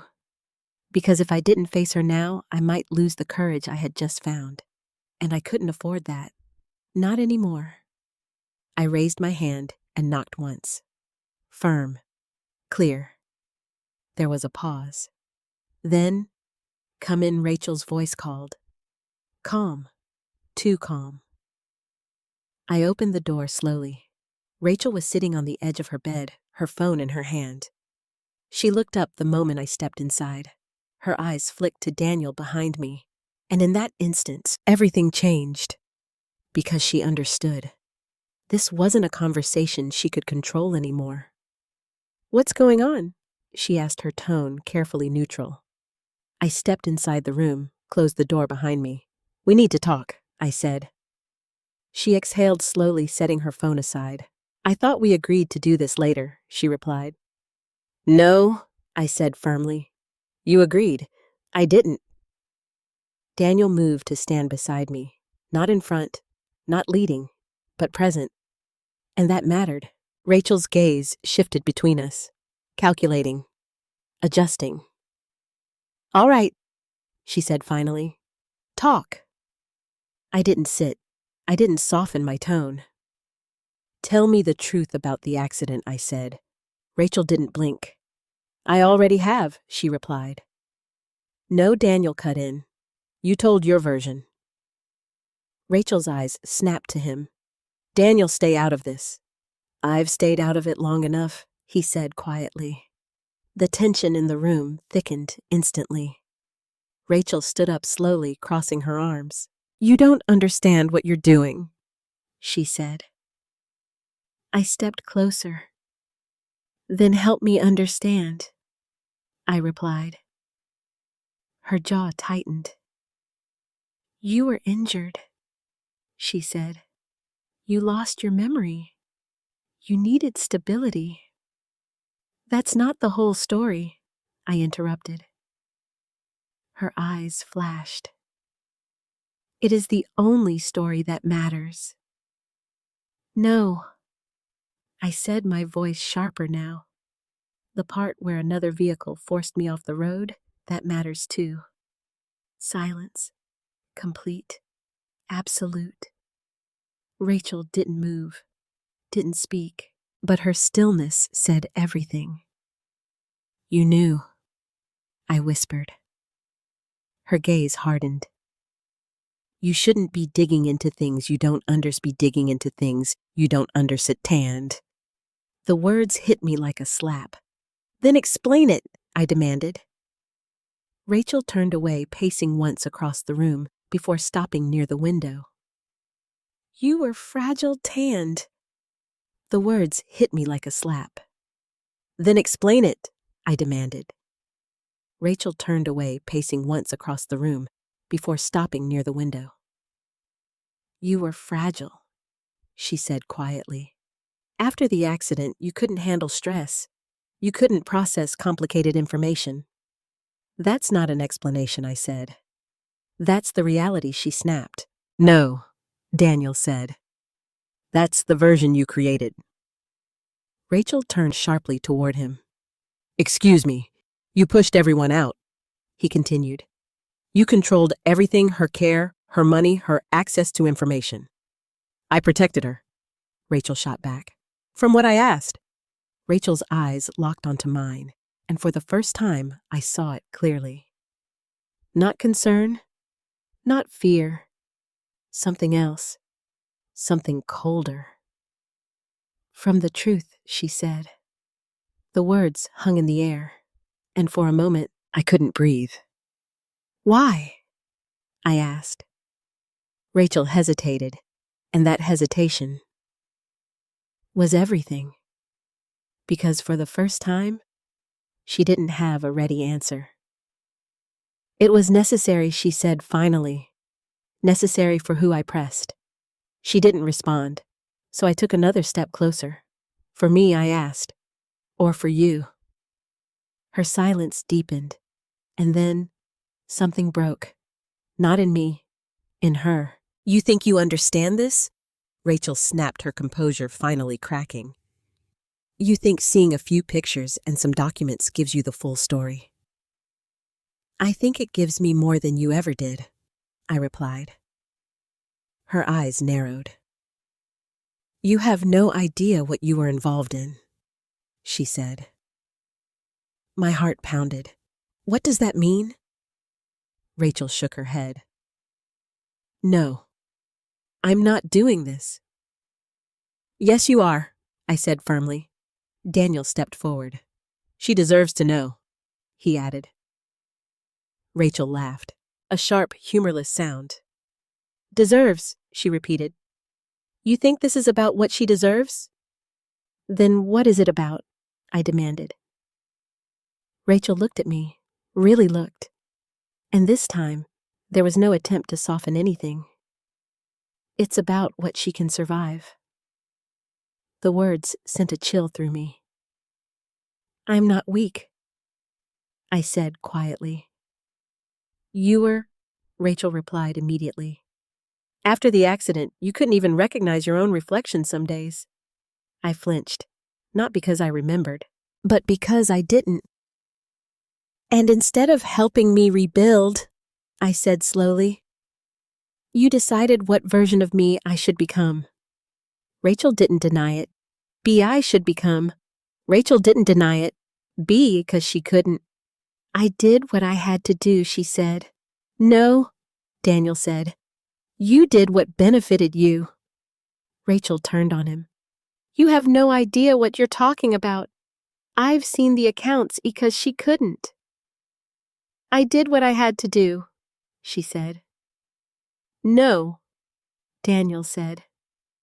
You did what benefited you. Rachel turned on him. You have no idea what you're talking about. I've seen the accounts, he replied. That stopped her, completely. What she asked. The money, he continued, the transfers, the control. Rachel's face went pale. You went into my office, she asked. I stepped forward. I did.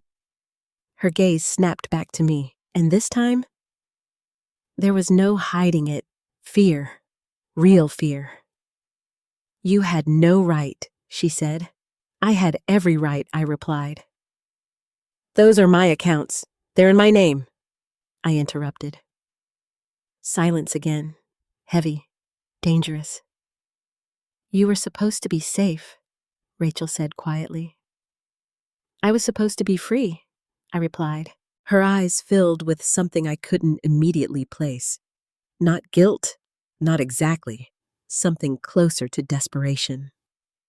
You don't understand what would have happened if you had remembered everything, she said. Then tell me, I said. Rachel shook her head. No. My chest tightened. Why not? Because it would destroy you. she said. The room fell into a heavy, suffocating silence. I stared at her, trying to decide if that was another lie or the first truth she had told. But something inside me, something deep and newly awakened, refused to back down. I think, I said slowly, it already has. Rachel didn't respond. She just stood there, watching me, as if she were seeing someone she didn't recognize anymore. And maybe she wasn't, because the woman standing in front of her now wasn't the one she had controlled for years. This woman was asking questions, demanding answers, and refusing to be silenced. I took a final step closer.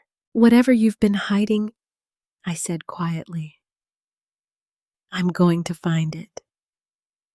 Rachel's lips pressed into a thin line, and for the first time, she didn't try to stop me. She didn't argue. She didn't control the narrative. She just said, then I hope you're ready for what comes next. Because whatever the truth was, it wasn't just going to change my past. It was going to redefine everything. Rachel didn't move. She just stood there, her back partially turned to us, her hand resting lightly against the edge of the dresser, as if she needed something solid to hold on to. For the first time since I had known her, she looked uncertain, not weak, not guilty, but cornered, and that made everything more dangerous. Say it, I said quietly. Rachel closed her eyes briefly, then opened them again. You don't know what you're asking for, she replied. I do, I said. I'm asking for the truth. She turned slowly to face me, and something in her expression had shifted. Not defensive anymore, resigned. You weren't just a volunteer, she said. My breath caught. I know that, I replied. I saw the records field coordinator emergency response. That's not what I mean, she interrupted. Silence filled the room again. Thicker this time. Heavier. What do you mean? Daniel asked. Rachel hesitated. Then she said, You were involved in the operations that weren't officially documented. The words sent a chill down my spine. Operations? I repeated. Rachel nodded slowly. Humanitarian missions, yes, but also extraction work, coordination with organizations that didn't always operate within standard channels. My heart began to race. That doesn't make sense, I said. I wasn't military. No, Rachel agreed. You weren't? She paused. But you worked alongside people who were... The room felt smaller, colder. Why would I do that? I asked. Rachel let out a quiet breath. Because you were good at it, she said, and because you believed in what you were doing. The room felt smaller, colder. Why would I do that? I asked. Rachel let out a quiet breath. Because you were good at it, she said, and because you believed in what you were doing. Something inside me stirred. Not a full memory, but a feeling. Urgency, responsibility. I was helping people, I said. Yes, Rachel replied. But sometimes helping people meant stepping into situations that were complicated. Daniel frowned. Complicated how? Rachel looked at him. Places where governments didn't agree, where information was sensitive, where the wrong person knowing the wrong thing could cause serious consequences. I felt my pulse in my throat. And I knew those things, I asked. Rachel met my eyes. Yes. The word landed like a weight. What kind of things? I pressed. She hesitated, and for a moment I thought she might refuse again. But then, you were part of a mission, she said slowly. Shortly before your accident. My chest tightened. What mission? Rachel swallowed. One that went wrong. The air seemed to leave the room. How? I whispered. There was an extraction, she continued. A group of civilians trapped in a conflict zone. You were coordinating logistics, working with a team on the ground. I felt my hands tremble slightly, and Rachel's voice dropped. Someone leaked information. Daniel leaned forward. What kind of information? Locations, Rachel said. Routes. Timing. My heart pounded harder. That would put people at risk, I said. It did, she replied. Silence. Heavy. Suffocating. What happened? I asked, barely able to get the words out. Rachel looked away. The extraction was compromised, she said. There were casualties. The word hit like a blow. Casualties? I felt something twist painfully in my chest. Did I? I couldn't finish the sentence. Rachel shook her head. No, she said quickly. You didn't cause it. But her tone, it wasn't reassuring. Not really. Then why does this matter? Daniel asked. Rachel turned back to us. Because after that mission, there were questions. What kind of questions? I asked. What kind of questions? I asked. Her gaze locked onto mine, about who had access to the information. My stomach dropped. You think I was involved? I asked. I didn't, Rachel said. Didn't. Past tense. Then who did? Our gaze locked onto mine, about who had access to the information. My stomach dropped. You think I was involved? I asked. I didn't, Rachel said. Did not. Past tense. Then who did? Daniel pressed. Rachel shook her head. They never found out, she said. But that's not the point. Then what is? I demanded. Rachel took a step closer. You were exposed, she said. Your name, your role, it became part of something much bigger than you realized. A cold wave moved through me. Bigger how people started asking questions, she said.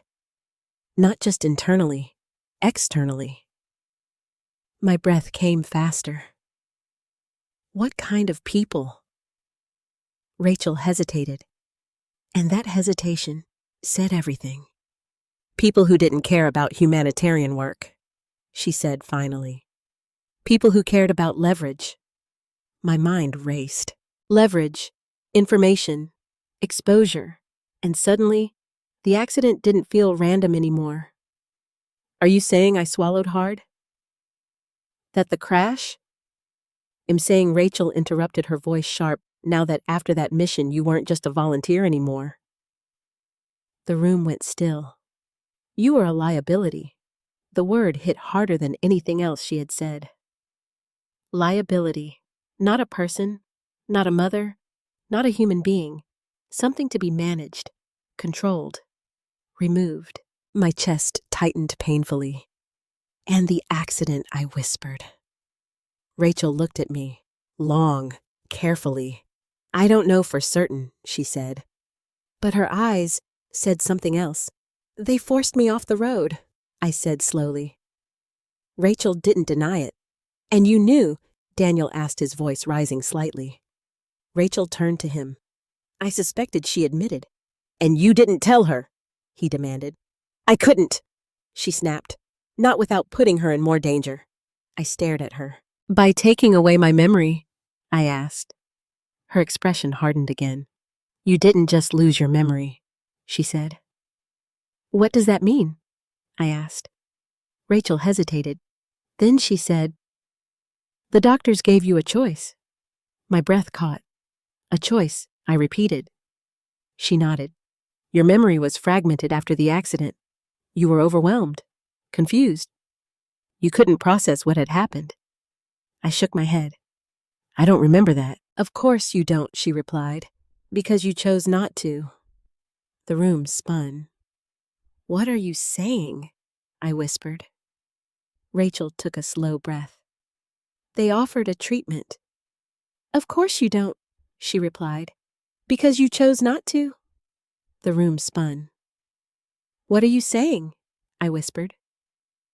Rachel took a slow breath. They offered a treatment, she said. A way to suppress certain memories, to help you function, to protect you from the trauma. I felt like the ground had disappeared beneath me. You're saying I agreed to forget I asked? Rachel nodded. Yes. Silence. Deafening. Impossible. That's not... I struggled to find the words. That's not something I would do. You were desperate, she said. You didn't want to live with what you had seen, what you knew. My hands trembled. And you helped them erase it, I said.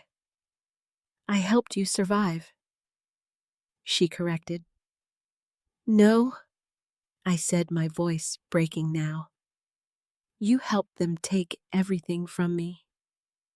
Rachel's face tightened. I kept you safe, she said. By turning me into someone I don't recognize, I shot back. Her silence answered me. And in that silence, the final piece fell into place. This wasn't just about control. It wasn't just about money. It wasn't even just about fear. It was about a decision, a moment, a choice that had been made for me or by me that changed everything. And now I was standing in the aftermath of it, trying to piece together a life I didn't remember choosing. I stepped back slowly, my chest rising and falling unevenly. Everything I've lived for the past 8 years, I said quietly, was built on something I don't even remember agreeing to. Rachel didn't respond. She just watched me, as if waiting for something, for me to break, to collapse, to accept it. But I didn't. Because something inside me was still fighting, still questioning, still refusing to settle for half-truths. Then I want it back, I said. Rachel's eyes widened slightly. What? My memories, I said. All of them. Her expression hardened immediately. That's not a good idea. I don't care, I replied. You should, she said sharply. Because if you remember everything, then I'll finally know who I am, I interrupted. The room fell silent again, and this time it wasn't fear I felt. It was clarity, because no matter what the truth was, no matter how painful it might be, it was mine, and I was done living without it. The room felt different after that, like the air itself had shifted thicker, heavier, charged with something none of us could ignore anymore. I stood there facing Rachel, the weight of her words still pressing against my chest. You chose to forget. The sentence echoed over and over in my mind. It didn't feel like something I would do, and yet everything around me suggested that I had. Or at least, that I had been convinced to. I want the doctor's name, I said. Rachel's head snapped up. What? The one who did the procedure? I clarified. The one who helped erase my memories. Her expression tightened instantly. That's not how it works, she said. Then explain how it does work, I replied. You don't just undo something like that, Joan, she said, her voice sharper now. It's not safe. I didn't ask if it was safe, I said. I'm telling you it's dangerous, she insisted. Daniel stepped slightly closer to me. How dangerous? He asked. Rachel hesitated, long enough to confirm everything I needed to know. Dangerous enough, she said finally. That's not an answer, I replied. It's the only one you're getting, she snapped. Silence fell again, but this time, it didn't intimidate me. It strengthened me, because every time Rachel refused to answer, every time she tried to redirect or control the conversation, she revealed more than she intended. "You're afraid," I said quietly. Her eyes narrowed. "I'm being realistic." "No." I shook my head slowly. "You're afraid of what I might remember." That hit. I saw it. The slight flicker in her expression. Gone in a second, but real. "You don't know what you're talking about," she said. "I think I do," I replied. Because whatever I forgot, it wasn't just painful. It was important.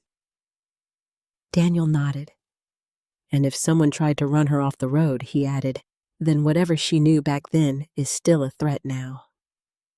Rachel didn't respond, but she didn't argue either, and that silence confirmed it. I took a step closer. "Give me the name," I said again. Rachel turned away. "No." My chest tightened. "Why?" "Because I'm not going to help you destroy yourself," she said. I let out a slow breath. "You already helped destroy me," I replied quietly. That one landed hard. Rachel turned back toward me, her face tightening. "I kept you alive," she said. "At what cost?" I asked. She didn't answer, because she couldn't, because the answer was standing right in front of her. A version of me that didn't know who she was, didn't remember her own life, didn't even recognize her own strength. And now, because the answer was standing right in front of her, a version of me that didn't know who she was, didn't remember her own life, didn't even recognize her own strength. And now that version was slipping away. I stepped back slightly. "Fine," I said. Rachel frowned. "What if you won't tell me?" I continued. "I'll find out myself." Her expression darkened immediately. "You don't know where to start." "I know enough," I replied. And I did. The files, the medical notes, the references to evaluations, doctors, facilities. There were breadcrumbs, and for the first time, I was ready to follow them. "You're making a mistake," Rachel said. "No," I said. "I'm correcting one." Daniel stood beside me steady. "Well, figure it out," he said quietly. Rachel looked between us, and something shifted again. Not fear this time. Not exactly. Desperation. "You don't understand," she said. "If you go down this path, I already am," I interrupted. "And if something happens," she pressed. "If what you're saying is true, then something already did," I replied. Silence. Heavy. Final. I turned toward the door. Daniel followed. And for a moment, neither of us spoke. Because there was nothing left to say. Not here. Not like this. We stepped into the hallway, the door closing softly behind us. Only when we reached the kitchen did I stop. My hands were shaking now, not from fear, from the weight of what I had just decided. "Mom," Daniel said gently, "are you sure about this?" I looked at him, really looked, at his concern, at his strength, at the quiet way he had stood beside me when everything started to unravel. "No," I admitted, "but I know I can't stay like this." He nodded slowly. "Then we'll do it together," he said. Something inside me softened. Just a little. "Thank you," I whispered. We sat down at the kitchen table, the same place where everything had begun to change just hours earlier. But now, it felt different. Because this time, I wasn't being told what my life was. I was deciding it. Start from the files, Daniel suggested. Anything with names, locations? I saw a few references, I said, thinking back. Evaluations? Follow-ups? There was a clinic mentioned. What kind of clinic, he asked. Neurological, I replied. Memory-related. Daniel nodded. That's a start. I closed my eyes briefly, trying to recall the exact wording. Something like Carter Neurological Institute? I said slowly. Daniel's eyes widened slightly. I've heard of that, he said. My eyes opened. You have? He nodded. It's not local, he explained. It's in Maryland.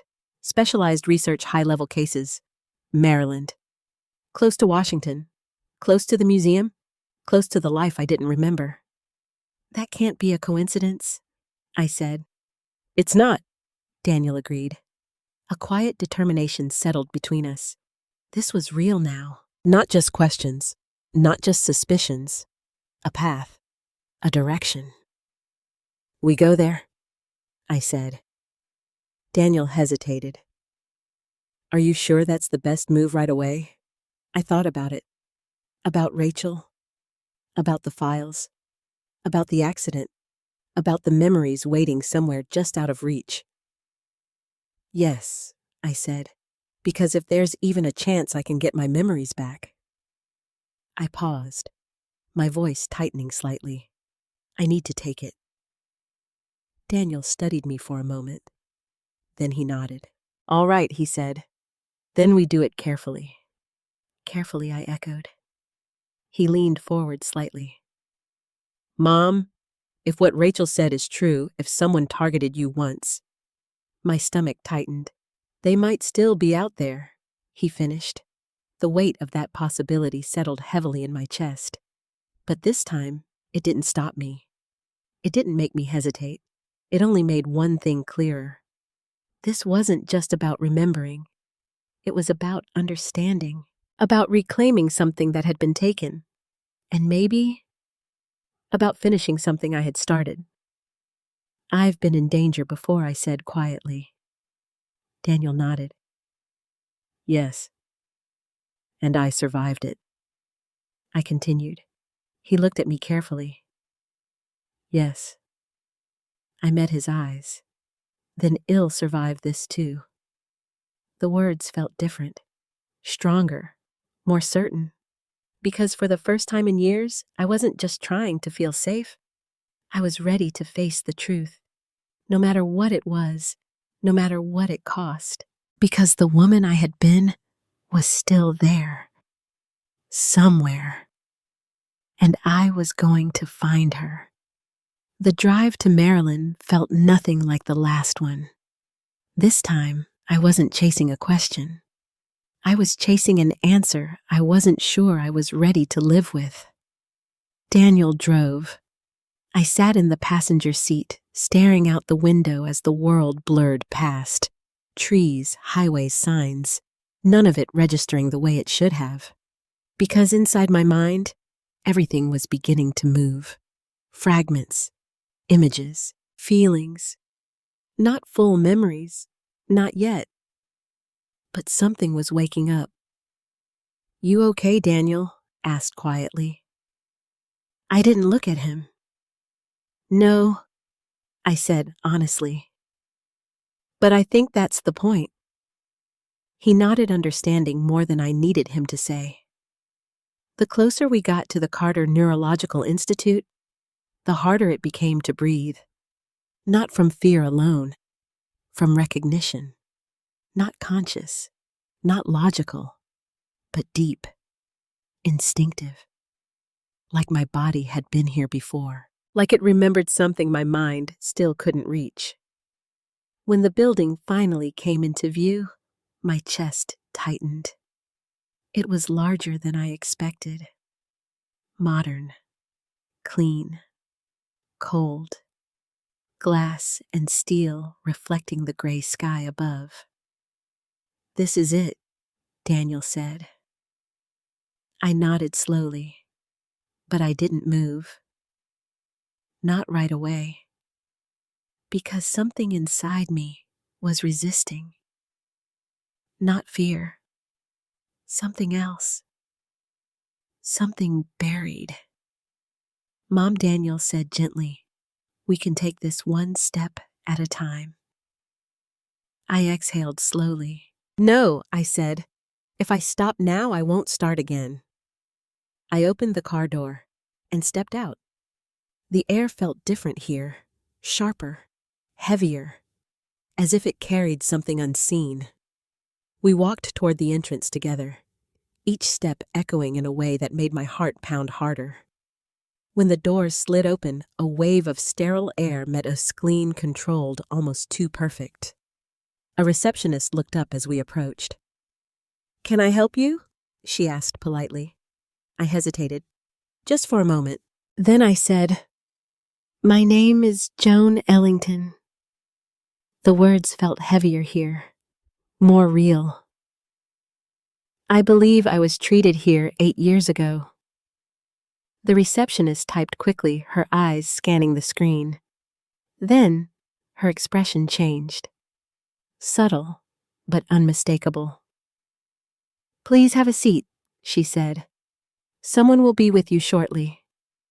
Daniel and I exchanged a glance. That wasn't normal. That was recognition. Minutes later, a man in his 60s approached us. Gray hair, calm demeanor. But his eyes, they were sharp, observant. "Mrs. Ellington," he said. Not a question, a confirmation. I stood slowly. "Yes." "I'm Dr. Samuel Carter," he said. The name hit something deep inside me. Not a memory, a feeling. Like hearing a voice I used to trust. "We've been expecting this day," he added quietly. My breath caught. "Expecting?" I repeated. He nodded. "Please." He gestured toward a hallway. "Come with me." Daniel started to follow, but Dr. Carter raised a hand slightly. "Just her," he said gently. Daniel hesitated. I looked at him. "I'll be okay," I said. He nodded reluctantly. "I'll be right here." I followed Dr. Carter down the hallway. Each step felt heavier, like I was walking deeper into something I had once chosen and forgotten. We entered a quiet room, minimal, controlled, a chair, a monitor. Equipment I didn't fully understand. "Sit," he said. I did. My hands rested in my lap, trembling slightly. Dr. Carter sat across from me, studying me, carefully. "You've started remembering," he said. It wasn't a question. I nodded slowly. "Fragments," I said. He leaned back slightly. "That's expected." I swallowed. "Then you know what was done to me," I said. He didn't respond immediately. Instead, he chose his words carefully. "You came to us," he said after the accident. "You were in severe psychological distress." "I don't remember that," I whispered. "No," he said gently, "because you asked not to." The words hit harder this time. Not from Rachel, from him. The man who had been there. "You made the decision," he continued, "to suppress specific memory clusters associated with trauma and operational exposure." "Operational exposure," I repeated. He nodded. "You had seen things," he said, "experienced things that your mind was struggling to process." My chest tightened. "What things?" He hesitated. Then he said, "Violence, loss, betrayal." The last word echoed louder than the others. Betrayal. Something inside me shifted, sharply, like a crack spreading through glass. "Who betrayed me?" I asked. Dr. Carter didn't answer directly. Your mind created a defense, he said instead, and you chose to reinforce it. No, I said, shaking my head. That's not enough. I need to know what happened. He studied me for a long moment. Then he reached for a tablet beside him. There is something you left, he said. My breath caught. Left. He nodded. A recording, in case you ever came back. My heart started pounding. You knew I would. He gave a small, almost sad smile. I hoped you would. He turned the tablet toward me. Whenever you're ready, he said. My hands trembled as I reached for it. The screen flickered. And then I saw her. Me, but different. Not just stronger, focused, intense. Her eyes locked onto the camera. If you're watching this, she said. My breath stopped. Her voice, my voice, steady, clear. Then it means you chose to remember. My hands tightened around the tablet. I know you're scared, she continued. I was too. A tear slipped down my cheek. But you need to hear this, she said. The room around me faded.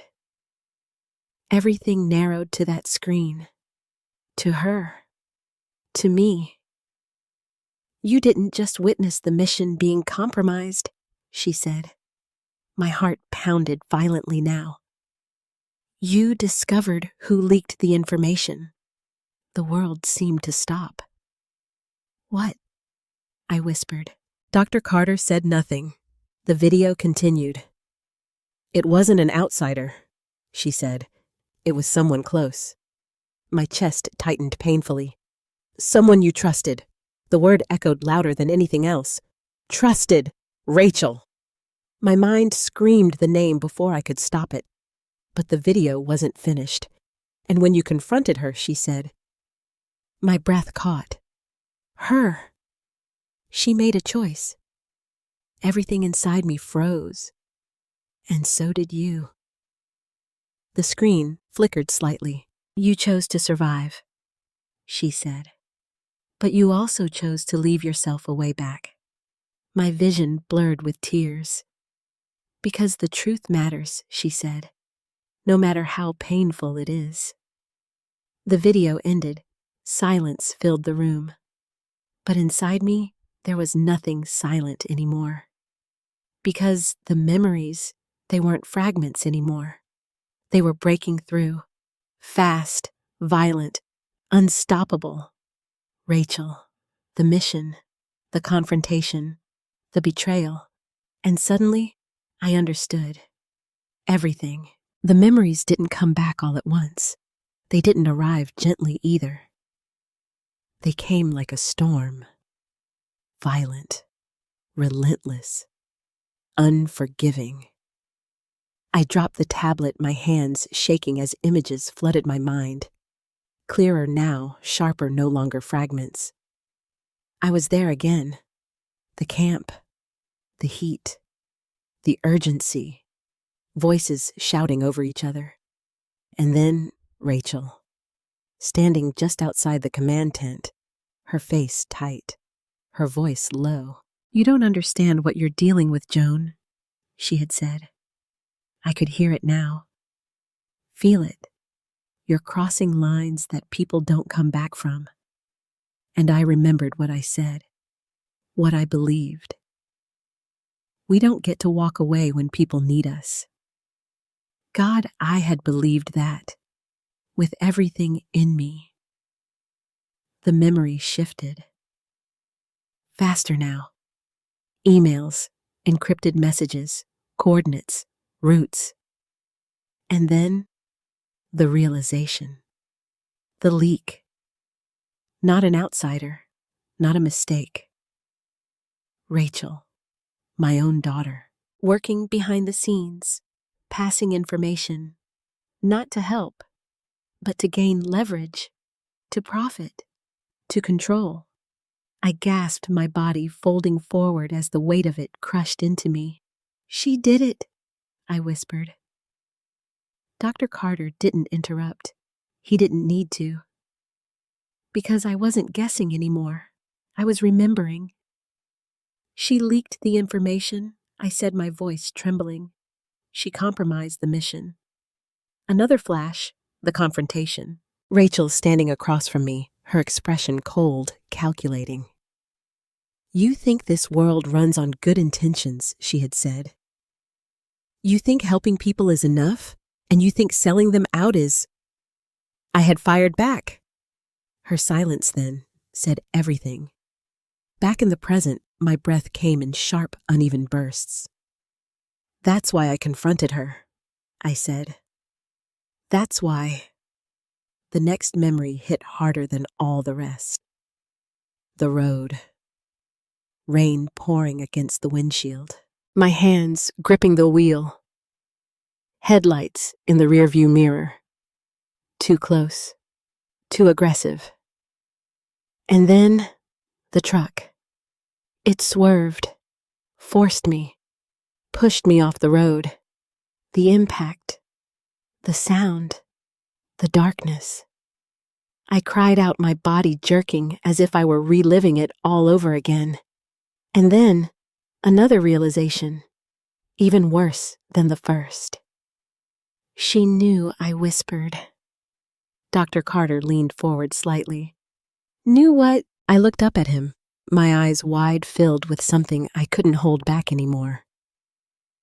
"She knew they were coming," I said. The room went still. "She didn't just leak the information." I continued, my voice breaking. "She knew I was a risk after I found out." The words felt like poison. And she let it happen. Silence. Heavy. Absolute. Daniel's voice came faintly from outside the room, calling my name, but I couldn't answer, because everything inside me was collapsing and rebuilding at the same time. "She tried to erase it," I said. "Not just from the world, from me." Dr. Carter nodded slowly. "You asked for the procedure," he said gently. "But the circumstances around that request were influenced." I laughed weakly. "Influenced," I repeated. "That's one way to put it." Because I remembered now. The hospital room. The confusion. The fear. Rachel sitting beside me holding my hand. Telling me it was too much. Telling me I wouldn't survive knowing the truth. Telling me I needed to let it go. And I had believed her. Because I was broken. Because I was vulnerable. Because she was my daughter. "I trusted her," I whispered. And that was the deepest wound of all. I sat there for a long time after that, not speaking, not moving, just breathing through the weight of everything I had lost and everything I had found. Eventually, I stood. My legs were unsteady, but I didn't fall. Because something inside me had changed. Not just memory, not just awareness, strength. Real, unshakable strength. "I'm done hiding from this," I said. Dr. Carter nodded. "What will you do?" I thought about it. About Rachel. About the money. About the lives affected by what she had done. And then, I said, "I'm going to finish what I started." Daniel was waiting when I stepped out. His eyes searched my face, and whatever he saw there made him straighten. "You remember?" he said. I nodded. "Everything." He exhaled slowly. "Then what now?" I looked at him, really looked. At the son who had stayed, who had questioned, who had waited for me to come back. We hold her accountable, I said. The words were steady, certain, and final. Weeks later, everything came to light. The investigation that had once been buried, reopened, records that had been hidden, revealed, and Rachel. She didn't fight it. Not really, because deep down, she knew. She had always known what she did, what it cost, and what it meant. The day she was taken away, she looked at me one last time. Not with anger, not with regret, but with something quieter. Something I didn't fully understand. Maybe she believed she had protected me. Maybe she believed she had done what was necessary. But I knew the truth now. And the truth was that she had taken my life from me, and I had taken it back. Months later, I returned to the museum. This time, not as a stranger, but as myself. I stood in front of the photograph again, the one that had started everything. The woman holding the child, the woman who didn't walk away. I saw her clearly now, not as someone I used to be, but as someone I still was. And for the first time in years, I didn't feel lost. I felt whole, because the truth, no matter how painful, had given me something I didn't even realize I had lost, myself. The hardest truth I've learned is this. Sometimes the people we trust the most can reshape our reality so slowly, so carefully, that we don't even realize we're losing ourselves. For years, I believed I was fragile. I believed I needed protection. I believed I had lived a small, quiet life. But none of that was true. What was true was that I had been strong all along. And that strength didn't disappear just because someone tried to bury it. Life will test you in ways you never expect. It will take things from you, memories, trust, even your sense of identity. But the one thing no one can truly take is who you are at your core. That part of you will always find a way back. Even if it takes years, even if it hurts. So, if you've ever felt like you've lost yourself, if you've ever questioned your worth, your past, or your truth, I want you to know this. You are still there, and it's never too late to find your way back. If this story touched you, I'd love to hear your thoughts. Have you ever felt like someone tried to control your story or silence your truth? Share your experience in the comments. And if you believe in stories about resilience, truth, and finding yourself again, please like this video and subscribe to the channel. Because sometimes the most powerful journeys are the ones that bring us back to who we really are.